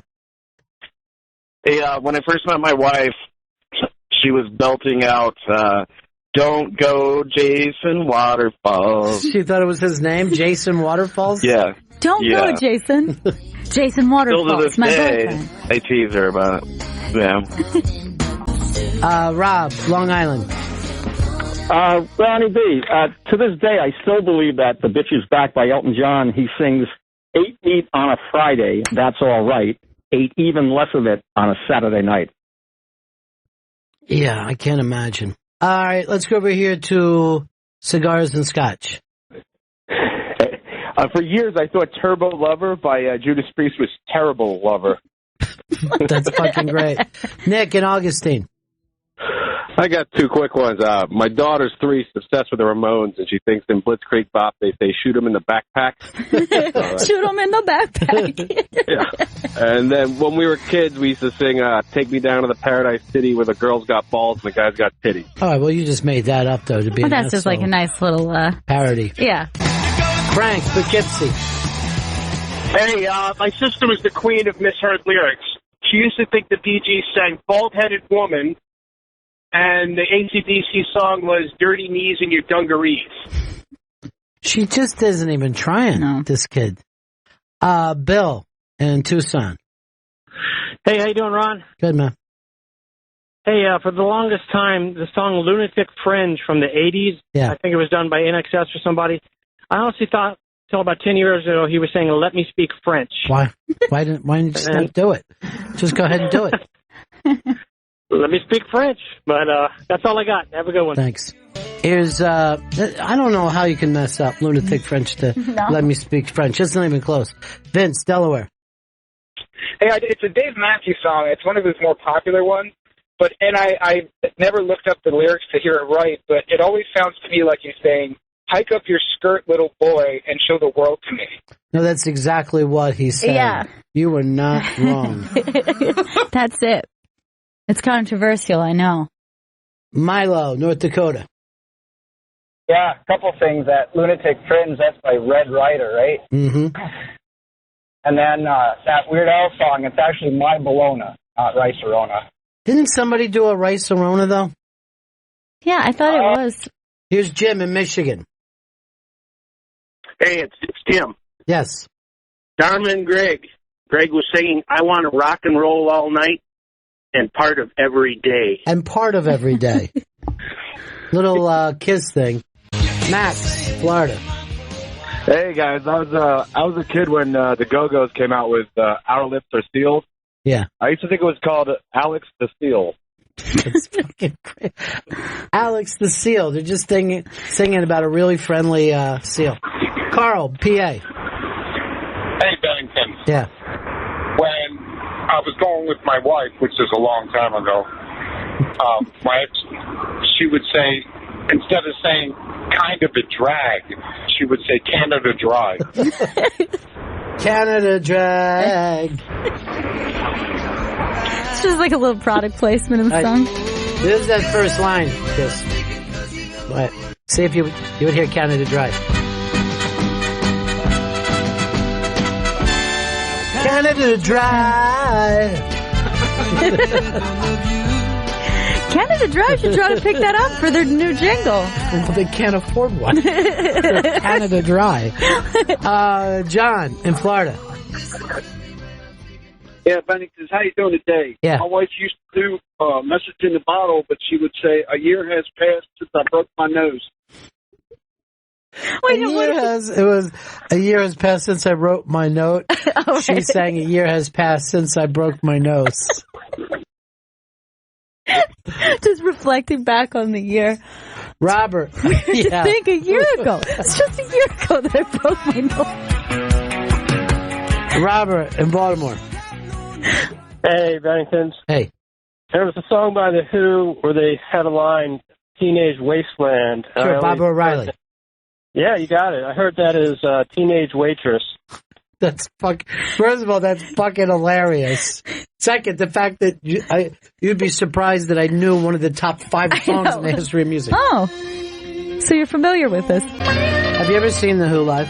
I have not seen The Who live. I've seen them, plenty of times, but the first time when I saw them when I was a kid in the 70s, this song came out, and I felt like the whole place was going to die. This is like I said, this is like literally the rock anthem of rock anthem, and I couldn't believe it was happening. I was just fucking, what the fuck? It's real! This feeling is real!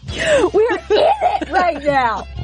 And like when it started, people were just fucking screaming. This is a teenage wasteland. You're fucking telling my life story, motherfucker.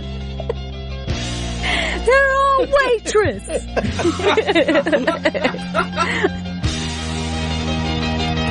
Like you can laugh at the rock anthem thing, but there are true rock anthems that you're like, I can't fucking like sing like when Skinner did Freebird. And like you're like literally this is Freebird. I'm literally here for Freebird. This is nuts. I had a story about some pants. You thought it was Prince's pants. I thought they were someone else's pants. It turned out to be Michael Jackson's pants. These isn't mine. This is my wife. She always thought that 10th Avenue Freeze Out was Dead Devil in the Freezer. What?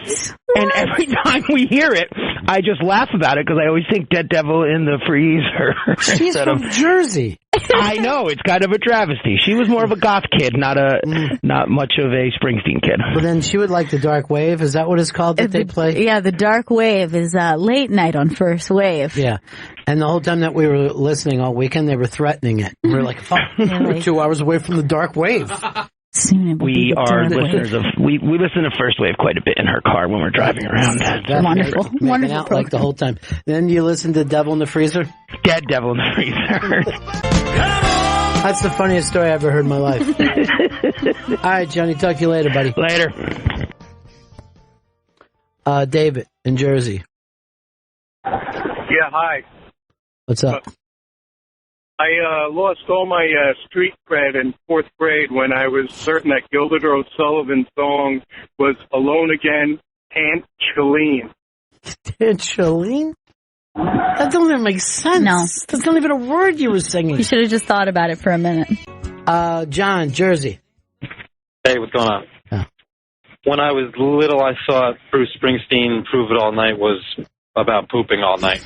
Come on. You think that he sang Poop It All Night and they would let that on the radio? Sounds just like it. I'll prove it. Did you see that Springsteen thing the other day where a kid had a sign that says, "Can I play Growing Up With You?" And he pulled them on stage and it was like beyond perfect, these two together? Yeah, it was too It's got to be sweet. a setup, right? Like, he even broke, and Bruce was talking and the kid just kept playing the riff. It was too much. Yeah, it was too much. This was like the Kiss Cam version of a rock show. You know, like, oh, wait a minute. Did we witness something special? Amanda, Connecticut. Hi, Bennington. Hey, darling. Yeah, I don't know if this is a New Jersey myth, but I'm from New Jersey, and I also thought it was Dead Devil in a Freezer.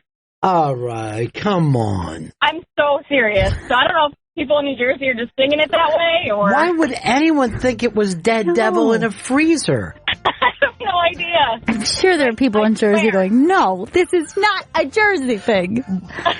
Why would the Scooter and the Big Man bust the city in half just because there was a dead devil in the freezer? No idea, but I swear on my life, it's, I don't know. I thought... Clarence Clemens came in one time. I'm sure I told you this story. And we were playing that song and he started singing it and we were all singing with him. And when he came on Big Man, he was pointing at himself like so proud, like I'm the big man.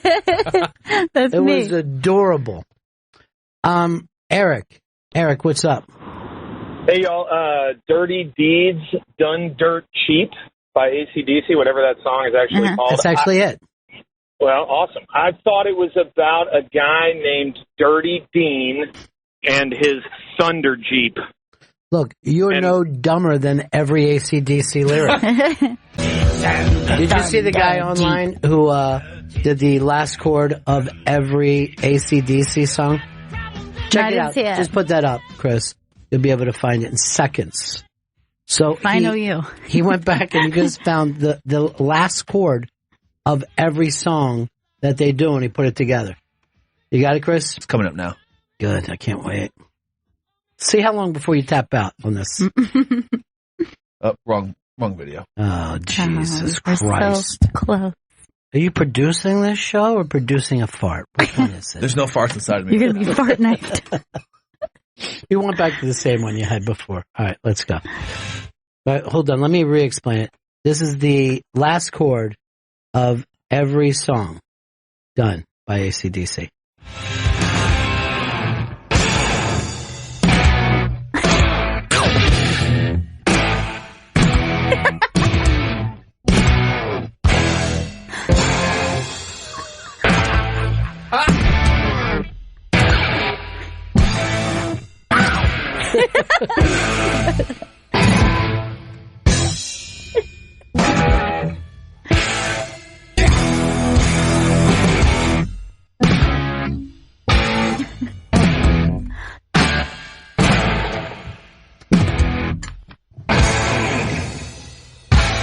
All right, that's enough. I can't take any more.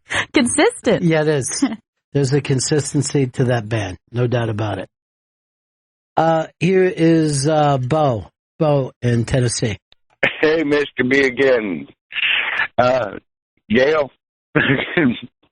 Pepper Vito. I know you and Gail, I could not remember. I was asked a question of the Fleetwood Mac song, but when I was little in California, I'd be asleep in the back seat, you know, like kids used to ride without seatbelts.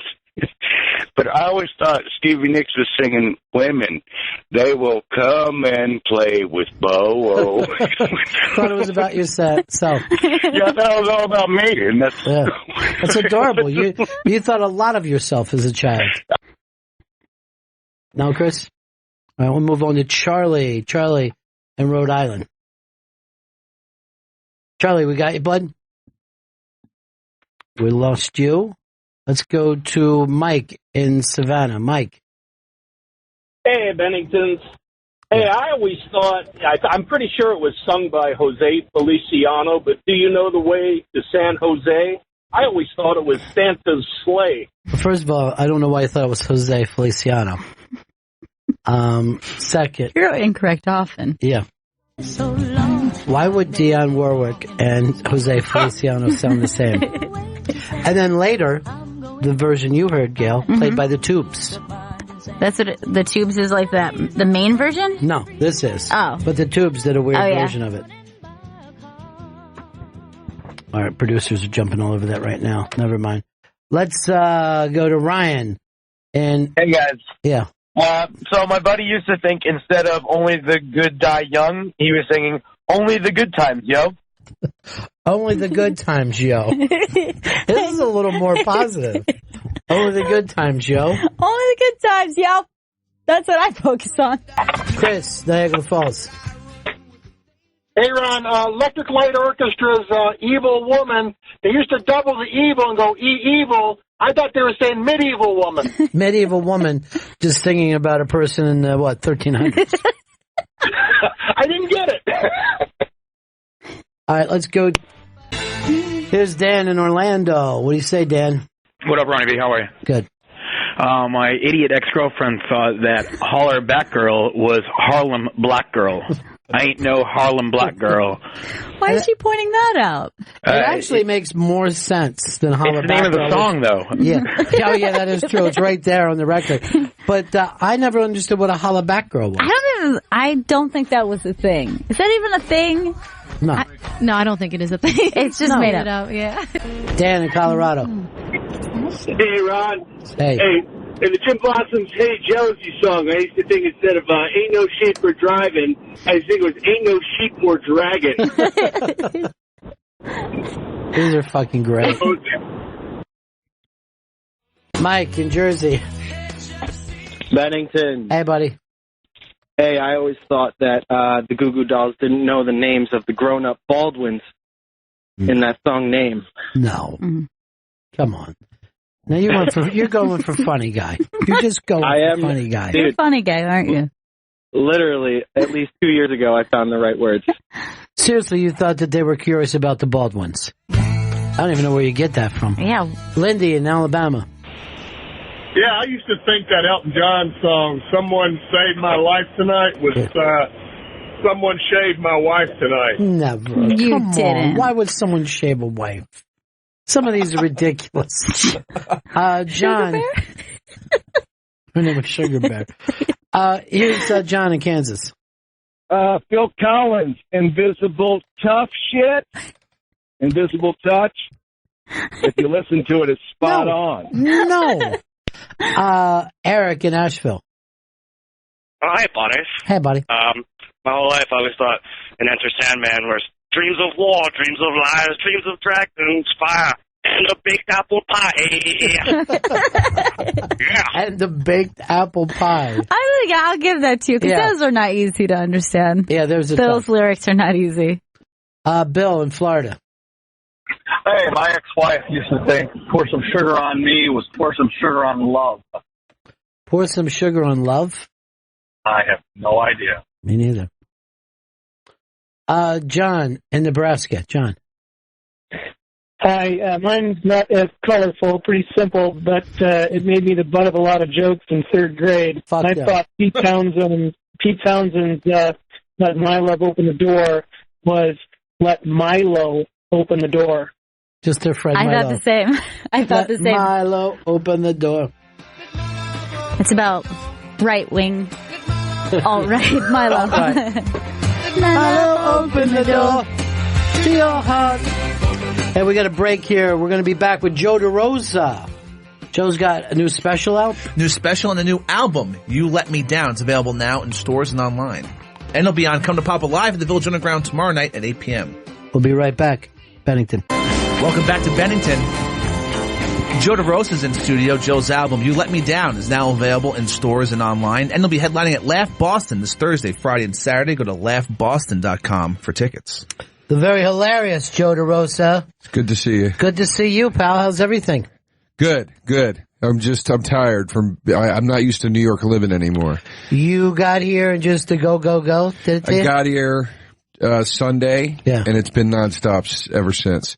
And Sunday I didn't have any work stuff, so I drank quite a bit, kind of catching up on the old bar scene here. You're drinking, you're doing multiple shows a night, running around town. Yeah. A lot of sex. Yeah. And you're used to your L.A. Canyon lifestyle that you have there. I am. I'm used to nature trails. Right. And maybe a nut mix that I'll bring along with me. You're almost the Jackson Brown of comedy. You've changed so much. Look at this sweater I'm wearing. Who do I think really I am? Is a great sweater. And it's a great you. jacket, too. Your bomber jacket. Thank you very much. But Thank you. That sweater, you could host a kids show. You're very friendly and non-threatening. Do you want to sit on my lap for the rest of the show? You're still threatening to me. I was thinking of you because I saw the new Pete Holmes show where it's crashing. Yeah. And that you and Pete did the greatest fucking bit of all time. I bring it up every time I see it. But new material, Seinfeld's very flattered by that. You think that. I'm serious. Yeah. It's very flattering. But have you seen Holmes' new show? I worked on it for a few weeks in the writer's room. I've seen one episode. I haven't seen I've seen them all. More. It's very strong. Oh, very good. Strong show. Good. I know Artie is a big part of it, correct? Artie is hilarious in it. He was in the first episode last night, running, the full adult man running from trouble. Great. 2 different times. Funniest shit you'll ever see. Big J is in it, and Marina Franklin, and just the list goes on and on. Rachel Feinstein was in last night's episode, too. That's the one I saw. That was the first episode. Because nothing else was shot when we were working on it. So they showed us that one, and it's probably a newer version of it now than what I saw. But have you seen the entire series? Did you say? How TJ Miller. Yes, it's very funny, very consistent. Here's what I love about it that they captured, that you can be an open mic guy, because he's kind of going back and acting like he's an open mic guy. Right. And be with Artie driving him. You know what I mean? Like that kind of shit happens all the time. Right. Yeah. You know, it's like you're in the batting cages with big leaguers in no time at all. Yeah, it's that was a big topic of discussion when we were in the room. Mm-hmm. It was a lot about Prince to Pauper in 2 seconds. What was the great Nick DiPaolo had that great line at when Dennis Leary did Dennis Leary and Friends at Carnegie Hall a few years back, and DiPaolo came out and his opening line was tonight Carnegie Hall, tomorrow Rascals in Montclair. And it's true. Yeah, it's absolutely true. It's so true. I remember years ago I toured with Chappelle opening for him right after he came back from when he went to Africa. Mm-hmm. So it was a pretty intense time to be around him because people were really clamoring for him and all that stuff had happened with his TV show. But I went out with him for 2 weeks and, was sort of famous by proxy just for being around him. So when people saw me after the show, I was the guy from the show, and it was really, really amazing. You were the, hey, I'll hang with this guy and get to the next guy. yeah, which I'm fine with. Yeah, dude. Yeah. So, but I felt I was on top of the world, and then I came home, and the first show I did back was at Caroline's on a Tuesday night. There was about 15 people there, and they brought me on by saying he just got off tour with Dave Chappelle, and I was bombing so bad that a guy heckled me. He goes, "You opened for Dave Chappelle?" That's the truth. Yeah, just hit you with a fact. Yeah, and I was like, "Yeah, here we are, back in my fucking." Yeah, and both those Mark Norman's been flying on a private jet with Amy, you know what I mean? And then, you see him at a club in the city. Yeah. Both things are true. Both things are absolutely true. Yeah. But you also have to be able to just go, okay, I'm going to do a show for 17,000 people. That's a weird thing as well. You know what I mean? Yeah, there's nothing about working at the stand or the cellar that prepares you to suddenly be in an arena. Well, man, it's really just a mindset thing. Those big shows are a lot easier than you think. Because people are just so amped up. I mean, love is in the air, you know? It's kind of hard to do poorly on a show like that. And I would imagine, too, that you can't focus on too much because it's just like a big mass. You know, like, it's like just a blob of audience. You're just going to be like, some of those theaters, you just see black. You never see the crowd at all. Well, yeah, that was when I opened for Burr at a bunch of nice places, but the craziest one was, thank you. The craziest one was, Madison Square Garden, and it was just like fucking nuts, man, you know? Like, and I was like pacing. I couldn't stop pacing backstage.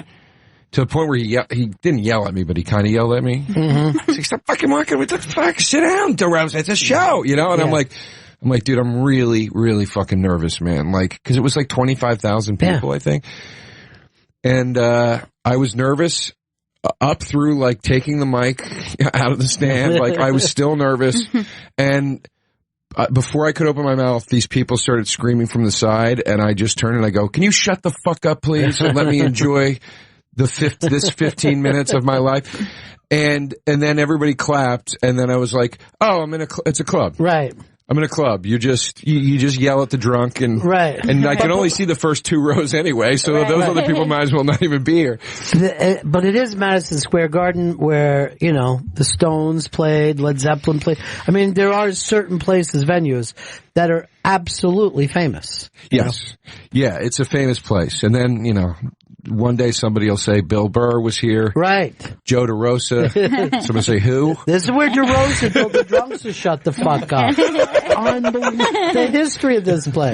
Ben Bailey, after the show, Ben Bailey said to me, he goes, you know, you can tell people that you played Madison Square Garden before Burr did, and it's technically true. It's like, oh yeah, you're right. Joe DeRosa's in studio. Joe's album, You Let Me Down, is now available in stores and online, and it'll be at Laugh Boston. In Boston. That's this Thursday, Friday, and Saturday. Go to laughboston.com for tickets, and on Twitter it's at Joe DeRosa Comedy. Every time I see Ben Bailey, I just think leather helmets. If I was making some old 1920s football, I would just put a leather helmet on him and let him be himself.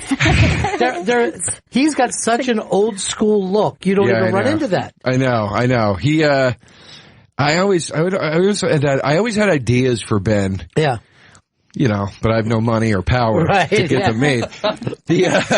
But I've had so many ideas for that guy where I'm just like, it would be so great. I remember I told him once, I was like, I want to do a show where you're a guy that thinks he's a superhero, but you're just crazy. So everywhere you go, you address people as citizens and all this stuff. And I was like, it's just have him do it. Yeah. It doesn't have to do anything. Just him talking. You'd be like, I believe that guy thinks he's a superhero. Yeah. There used to be a time where white people looked ethnic, and Ben still taps into that. You know what I mean? Yeah. Where it was distinctive looking white people. Now we've kind of all gone into this one kind of gentrified mess that we are. We're all just one type of white. But if you look back at like pictures from the 20s, you're like, God, look how interesting those white people look. They're fascinating face. It's crazy that racism was so rampant. Right. Because everybody looked like a different race. On my block, I was friends with an old guy, and he was saying to me, this was the German block. We didn't walk down the Irish block, and they didn't walk down our block. And I'm like, really? You were splitting it up. Yeah. And there was like, you know, Czechoslovakians in another block, and they would just break white people down. Now you don't even run into people who say they're Polish anymore. Like, you know? all right. That is true. Yeah. I haven't met somebody with a Polish name in a long time. I don't know what happened to them. When was the point that we just decided Italian people were white? They decided. Like, when did that happen? That happened probably in the 50s. Well, was it that? Well, you would know better than I do. I was going to say, was it that recent? Yeah. Yeah. It was still, and that was the whole thing about the movie The Godfather, is that they were not readily accepted. Right. And even now, most of them live in Staten Island. I mean, they don't, you know, there's still a clinging to this is us more than other white people. In Staten Island? Yeah, a lot of Italians there. It's, do you hang out over in Staten Island at all? Not at all. Have you ever been there? I drive over it. You know, I drive over the Verrazano, and that's it. I was only there once to do a club called the Looney Bin, and they couldn't have gotten me on that fucking ferry fast. I just remember eating my fucking nads in that club, man, and I was like, I got to get out of here. But and you're trapped. You can't get away. Yeah, they are like they're self-referential. You know what I mean? Like they, you know, still do that kind of stuff. Like this is what you call this, not that. And it doesn't feel like a borough. It feels like a Jersey thing. It seems like a Jersey island somewhere. Like we used to do these. We used to do these high school shows. Caroline's. That's a big thing today. They used to have these shows at high schools that you do it like. It was a very odd thing, but you got paid, and you know when you're coming up, when you're crashing in that world that Pete Holmes' show is in, you'll do anything. You just need money. So they used to take us to these shows, and you do like an afternoon stand-up show at a high school. It was so crazy. odd. And I did one it was me and Kurt Metzger, you know, because these are the people you want to put around the kids. Yeah. And Kurt opens his set. He goes, I'm from Jersey, and they boo. We're on Staten Island, by the way. Sorry. He goes, I'm from Jersey, and they boo, and he goes, oh, yeah, you're going to boo me? This island is where we dump our fucking trash. To children, right? Yeah, to a high school. Well, there are certain guys. What is happening? There are certain guys that you can't say, I want you to do the show this way. You know what I mean? They're going to be themselves. Right. And Kurt's one of those guys. He is himself. Yeah. Russ Maneve was like that too. When you would do, again, at Caroline's, they had prom shows. So prom shows were after the high school prom, the kids would all come to see a comedy show because their parents thought that would keep them from getting shit-faced. Yeah. And the kids were having sex, and the kids would just come in shit-faced, and they were still fucking, I'm sure, afterwards and stuff, you know, because everybody's going to drink at their prom. But they'd come into the club, and the club would give them soda, and you know, then these horny kids, man, they don't want to be there. Right. And the shows always sucked. All the clubs used to do them. I don't think anybody does them anymore. They always sucked, but again, it paid like pretty good, you know, for the time or where we were at. And Reneve used to go on. He was there for the money, and he would literally, everybody would be bombing, and he would be on stage. He wouldn't even be finishing his jokes. He would just go, so people, I saw a used condom in the street yesterday, and blah, blah, blah, blah, blah, blah, blah. He just added himself. Yeah, he would literally just speak gibberish. And then he would go, I don't remember where he would go. He go, this next joke is called How Much Time Do I Have Left? When I had a club in Florida, I would tie in things with Disney, and they would pay a lot of money, but they were like, you can't curse. And this isn't in the park, it's in a bar, but it's Disney, right?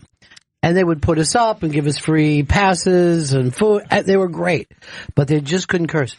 Every fucking show, somebody would say fuck. And I mean, like, dude, I told you you can't say fuck. He goes, everyone laughed. I go, I'm not asking whether they laughed or not.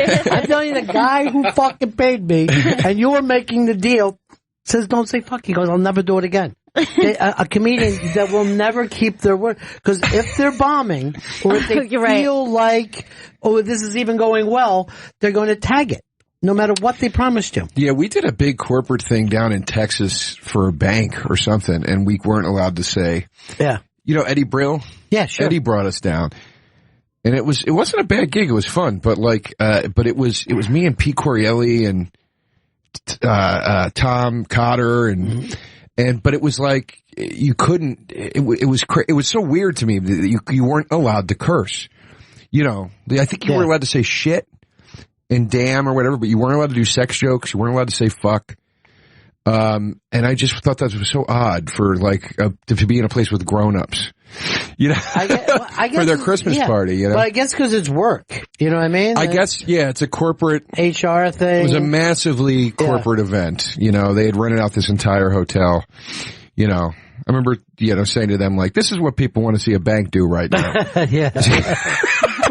Walk away. Joe DeRosa in studio. Joe's album, You Let Me Down, is available now in stores and online. And he's performing at Laugh Boston this Thursday, Friday, and Saturday. Go to laughboston.com for tickets. And on Twitter, it's at Joe DeRosa Comedy.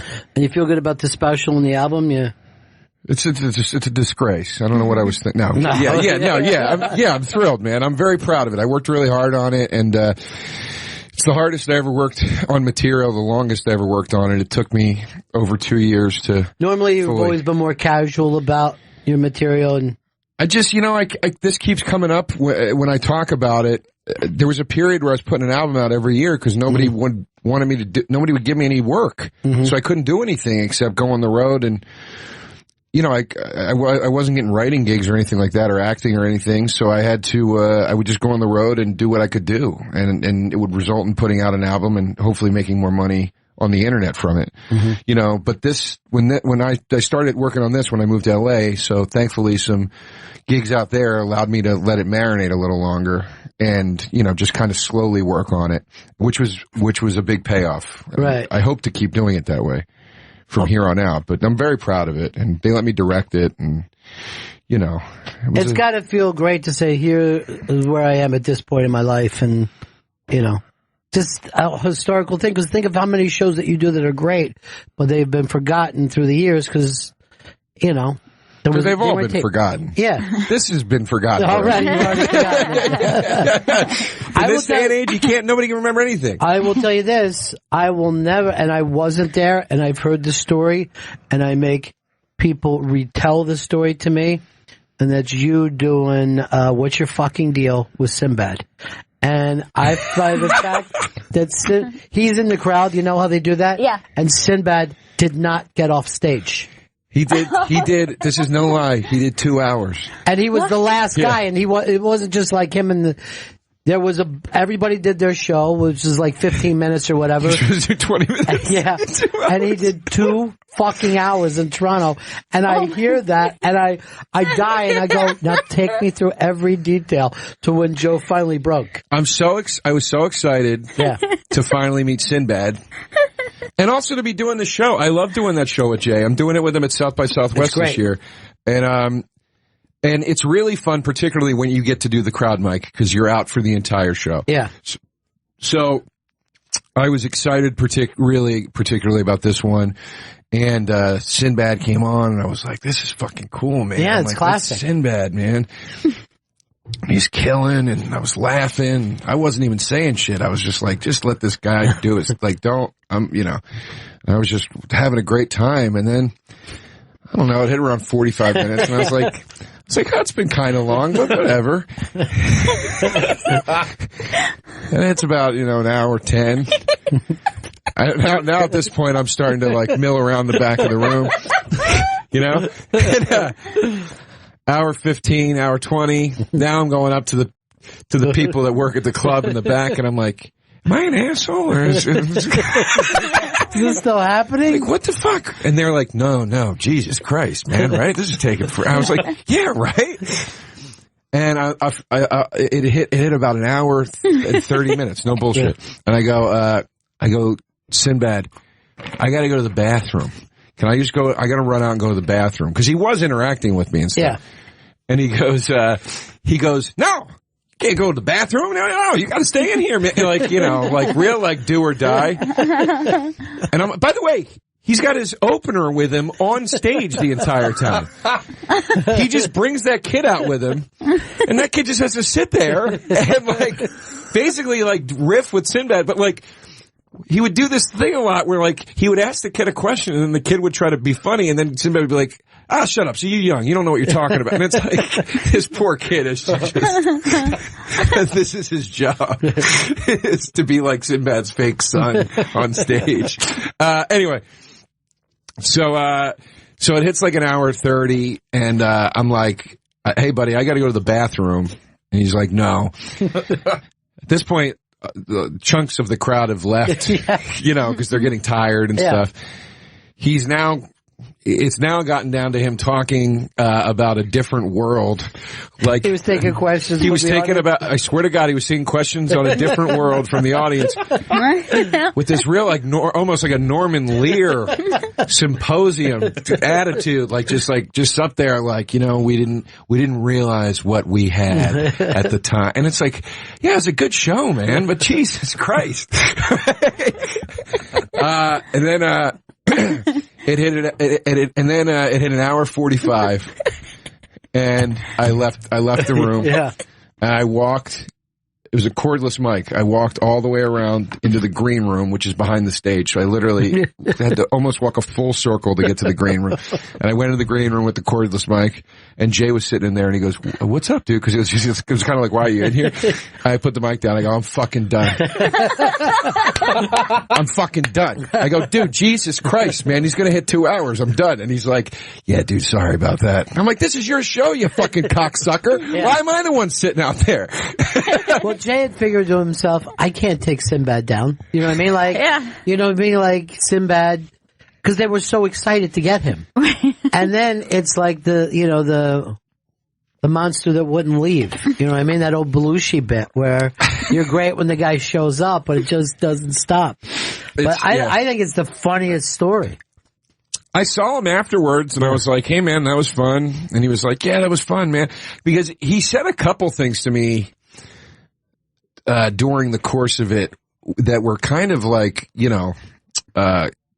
combative. Right. So that was happening too, here and there. And then I started kind of saying to people in the back of the room, like, he doesn't like me, right? Like, he doesn't like me, I don't think. He's being like kind of, that was in my head, and it was just not a fun fucking experience, man. 2 hours, dude. 2 hours. I've never, ever thought that was interesting. Whoever it is, right, or cool, it's overkill, man. It's overkill. You like leave people wanting to see more. People shouldn't be fighting sleep in the room, you know. And it's like, and if a really famous guy does it, they like, not to say Sinbad's not famous, but like, I'm saying, like, if somebody who's like truly like globally famous does it, people won't leave because they're afraid they're going to miss something. And then you get they get this feeling of like, well, I don't want to be the jackass that left 5 minutes before the legendary thing happened. Right.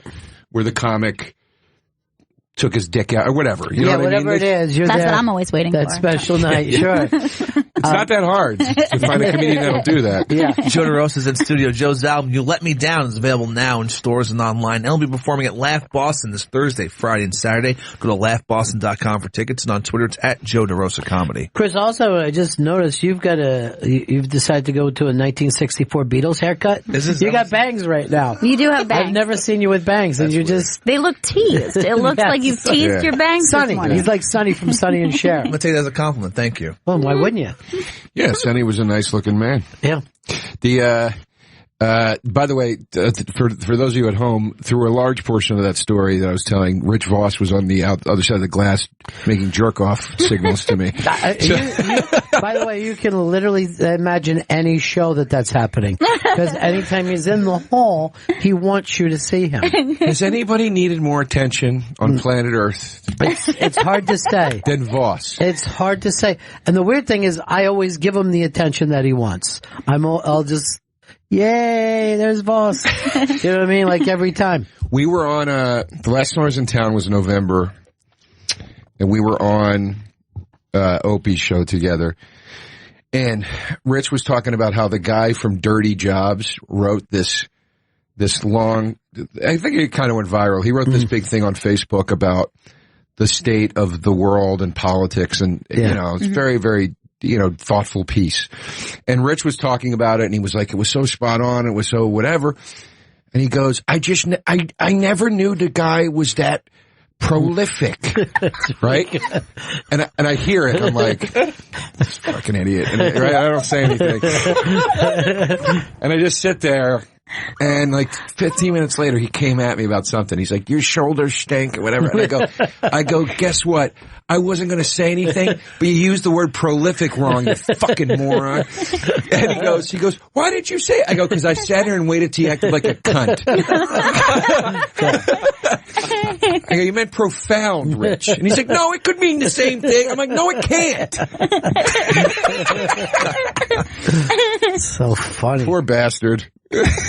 We're doing Opie later today. Oh, yeah. Yeah, Rich and I'm excited. That is, so keep one in your chamber just in case you need it with him, because you never know. But here's the thing with Voss right now. Every time I see him, he's just going through his phone, looking at sneakers that he wants to buy. He's become a crazy, deep sneakerhead. Really every time I'm out, it's him and 22-year-old black kids comparing sneakers. And he spends a lot of money, and he knows the sneaker world. You wouldn't expect it. He started dressing recently like he plays like bongos in like a Cuban band. He's wearing those little hats, and he's got that gold chain. It's a really great look. It is a cool look. He does look good. He looks very good. That's why the sneakerhead combo with that is a little strange. Yeah, because he has like a 1962. His classic style. Yeah.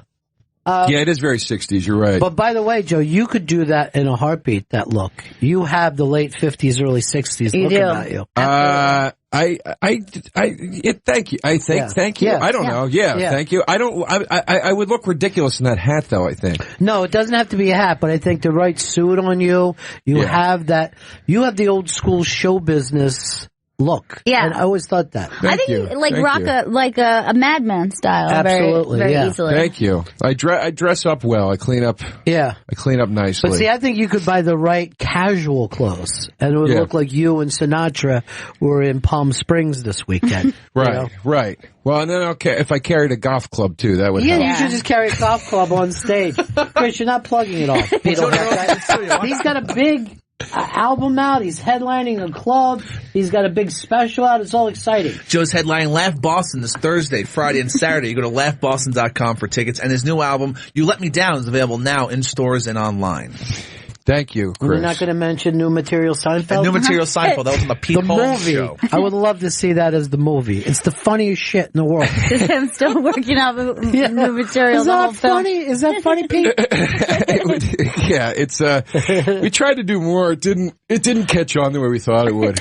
I think Pete Holmes went in a different direction than he did on the show. I thought if you go back and watch both, he played it differently. He was going for his own jokes instead of enjoying the puppet and playing the real straight the first one, he's just dying laughing. He can't stand through the whole thing. He couldn't be on it. He couldn't be straight. By the way, I will always say this about Pete Holmes in that late night show. Minutes from turning the corner and becoming the viral stuff was happening, and everybody always says, "Oh, I want something different." The fucking show was totally different. And they pulled it right before I think it was going to happen. Now, because of that, he's doing a show with Apatow. Maybe everything works out. Right. Maybe this is what he's really supposed. I remember when Lucky Louie got canceled. I'm like, wow, God, too bad that kid is his last shot. That's it for him. He almost made it there. Yeah, he almost pulled it off. Well, he'll have a decent career. He'll work. Pete's got his HBO thing, which is great, and I think his thing, leaving the void there, is what allowed Samantha Bee now to have her show.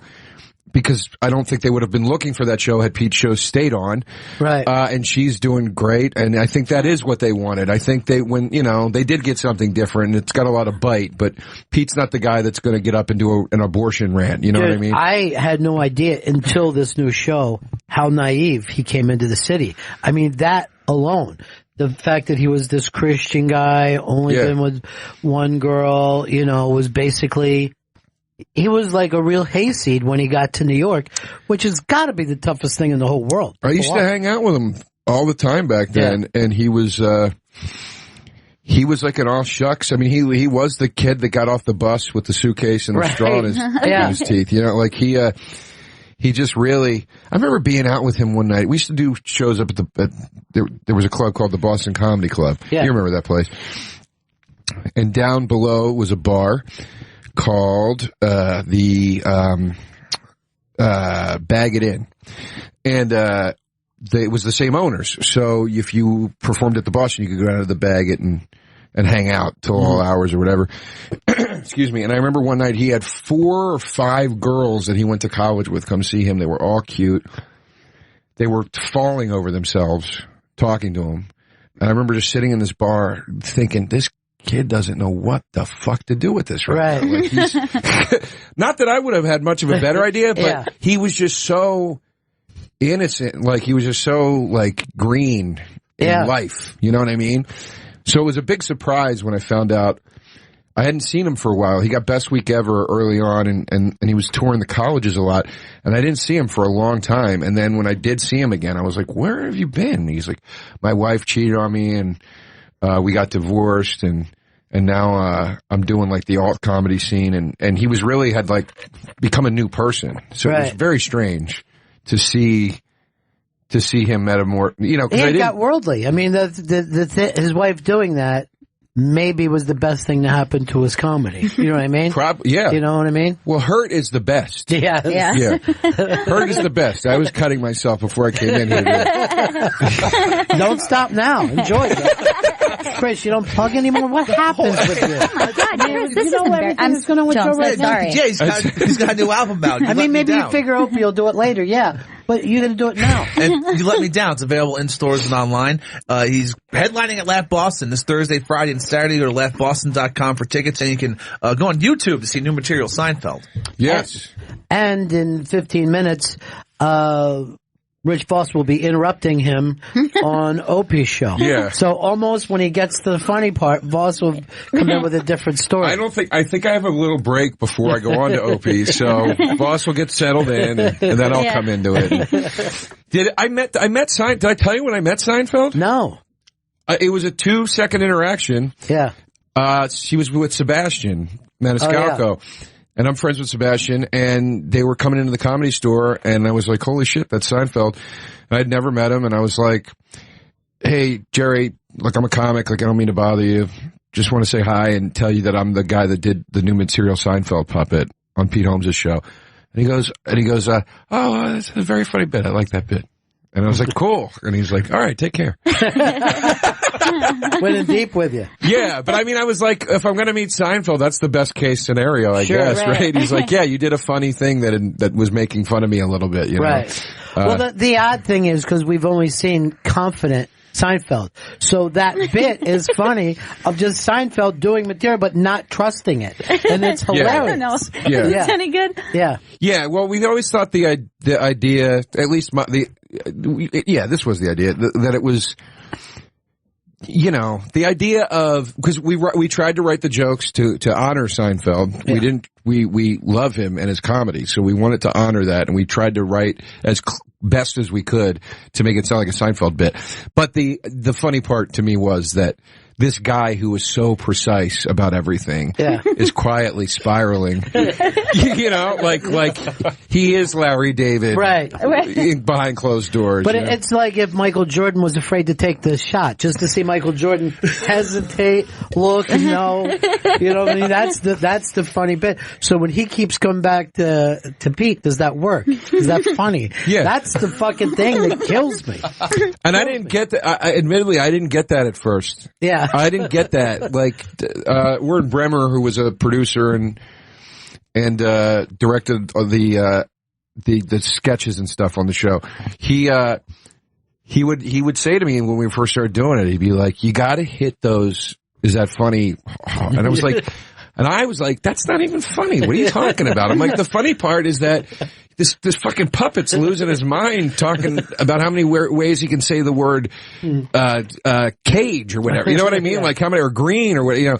Like that to me was the funny part, was like somebody that would obsess that much over the wordplay is probably losing it a little bit, you know? Yeah. And he was like, "No, I'm telling you, you gotta get sadder with the, is it funny and was that good?" And then like, when I did it, I was like, oh, now I get it. Yeah. It took me a while. So, I mean, listen, I want to talk about something though. You're wearing a lot of scarves these days. Yeah. Was that always a thing for you? No, it's winter. I only do it during the winter.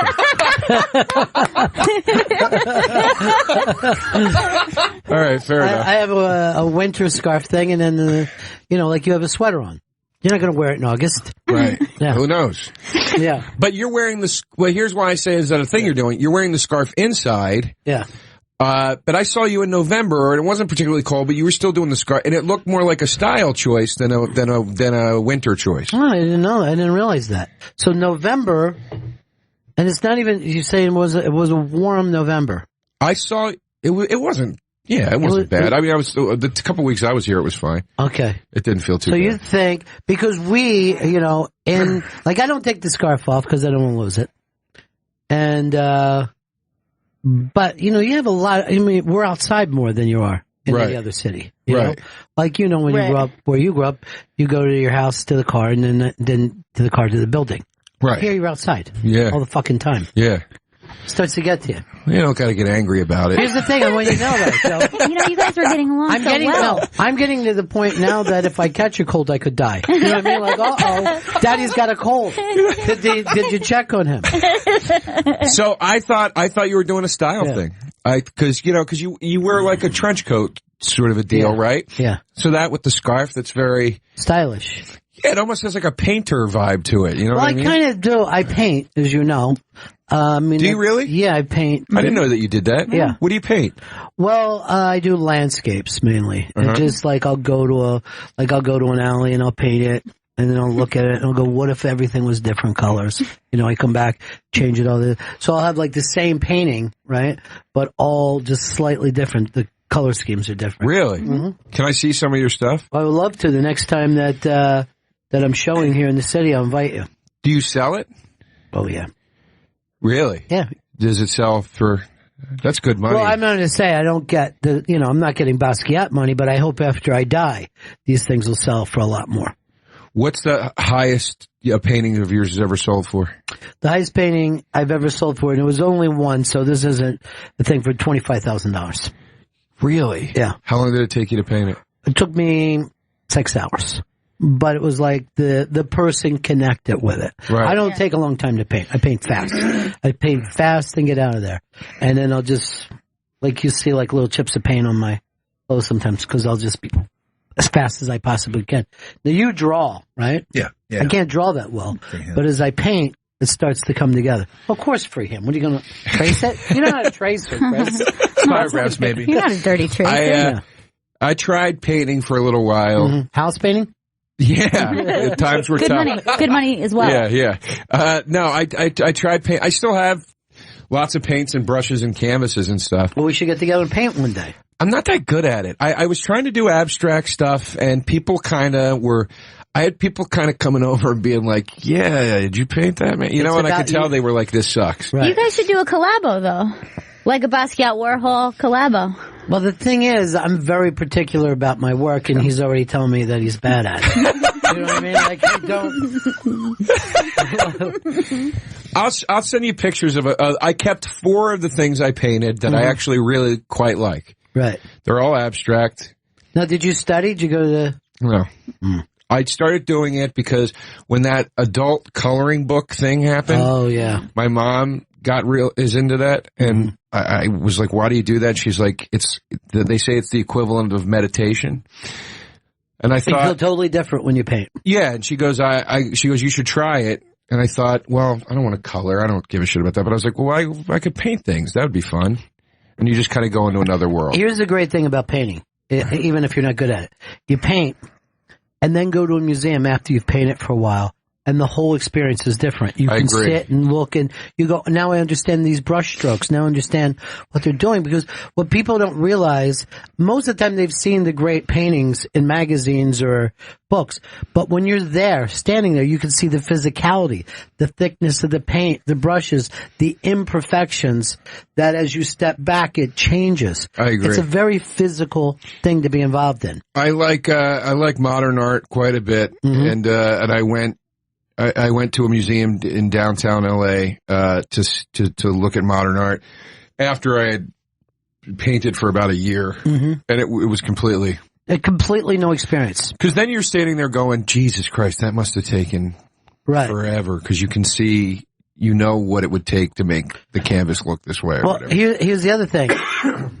Funny people, when they're younger, will look at comedians and go, oh, I think I could do that. But you realize how many years it takes you to get to that point where you're a professional. You can start to appreciate that by painting. You're like, what did it take to be, and name the painter. What did it take to get to that? You can see a lifetime in one painting. What do you paint? What kind of paint do you use? I normally just use black and white, and I used to use oils. I'm now into acrylics, but most of the stuff I'll do is just tiny little lines here and there. Yeah, that's great. Yeah. And do you have a vision in your head beforehand? Never. Never. When it's done, but the vision comes to me. The muse comes to me, I like to say. A lot of times I'll say the painting just kissed me. I'll say, the painting just kissed me, and then I'm done. Okay. Yeah. And then do you have ones that you toss aside and go, fuck? What I do is paint over them, because I think that lives inside the next painting, right? That becomes the soul of the next painting. Oh, I should have kept the one. I threw a bunch away. Don't ever throw it away. Don't ever throw it away, because when you paint over that lives inside of it. It's like if you're cooking and you burn the food. You don't fucking throw out the burnt food. You put it inside other food. Right. All right. That's amazing. Yeah, it became a space issue, too, for me, because I was buying the canvases. Are you lying? Yes. Oh, you fucking dickhead. God damn it. I paint the same way you paint, and no more. The same way you paint, I paint it. Everything I explained about that is try just paint for myself. But you never sold a painting. No, God. If I sold fucking paintings, I'd never walk in this shithole again.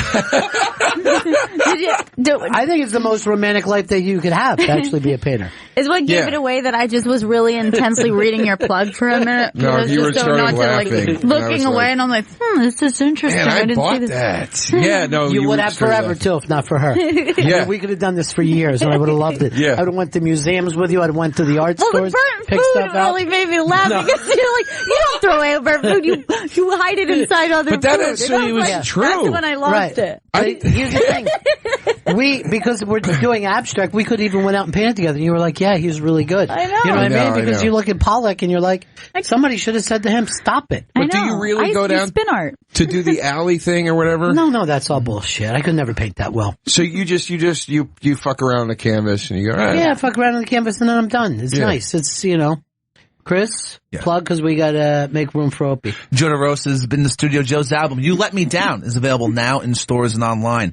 And he's performing at Laugh Boston this Thursday, Friday, and Saturday. Go to laughboston.com for tickets. New material Seinfeld, that's available on YouTube and on Twitter at Joe DeRosa Comedy. And this part is absolutely sincere. I think Joe DeRosa is one of the funniest people in the world. I always get a kick out of him. So it's great to see you again, buddy. I feel the same about you, man. It's always a real pleasure to be in here. You're the best, so thank you. And I'll be listening to Opie to hear Rich talk over you. So I can't wait. That's it for us, everybody. See you again in 1974. Ladies and gentlemen, the evening is over. We hope you all enjoyed yourselves, and we'll see you all again in 1974. Good evening!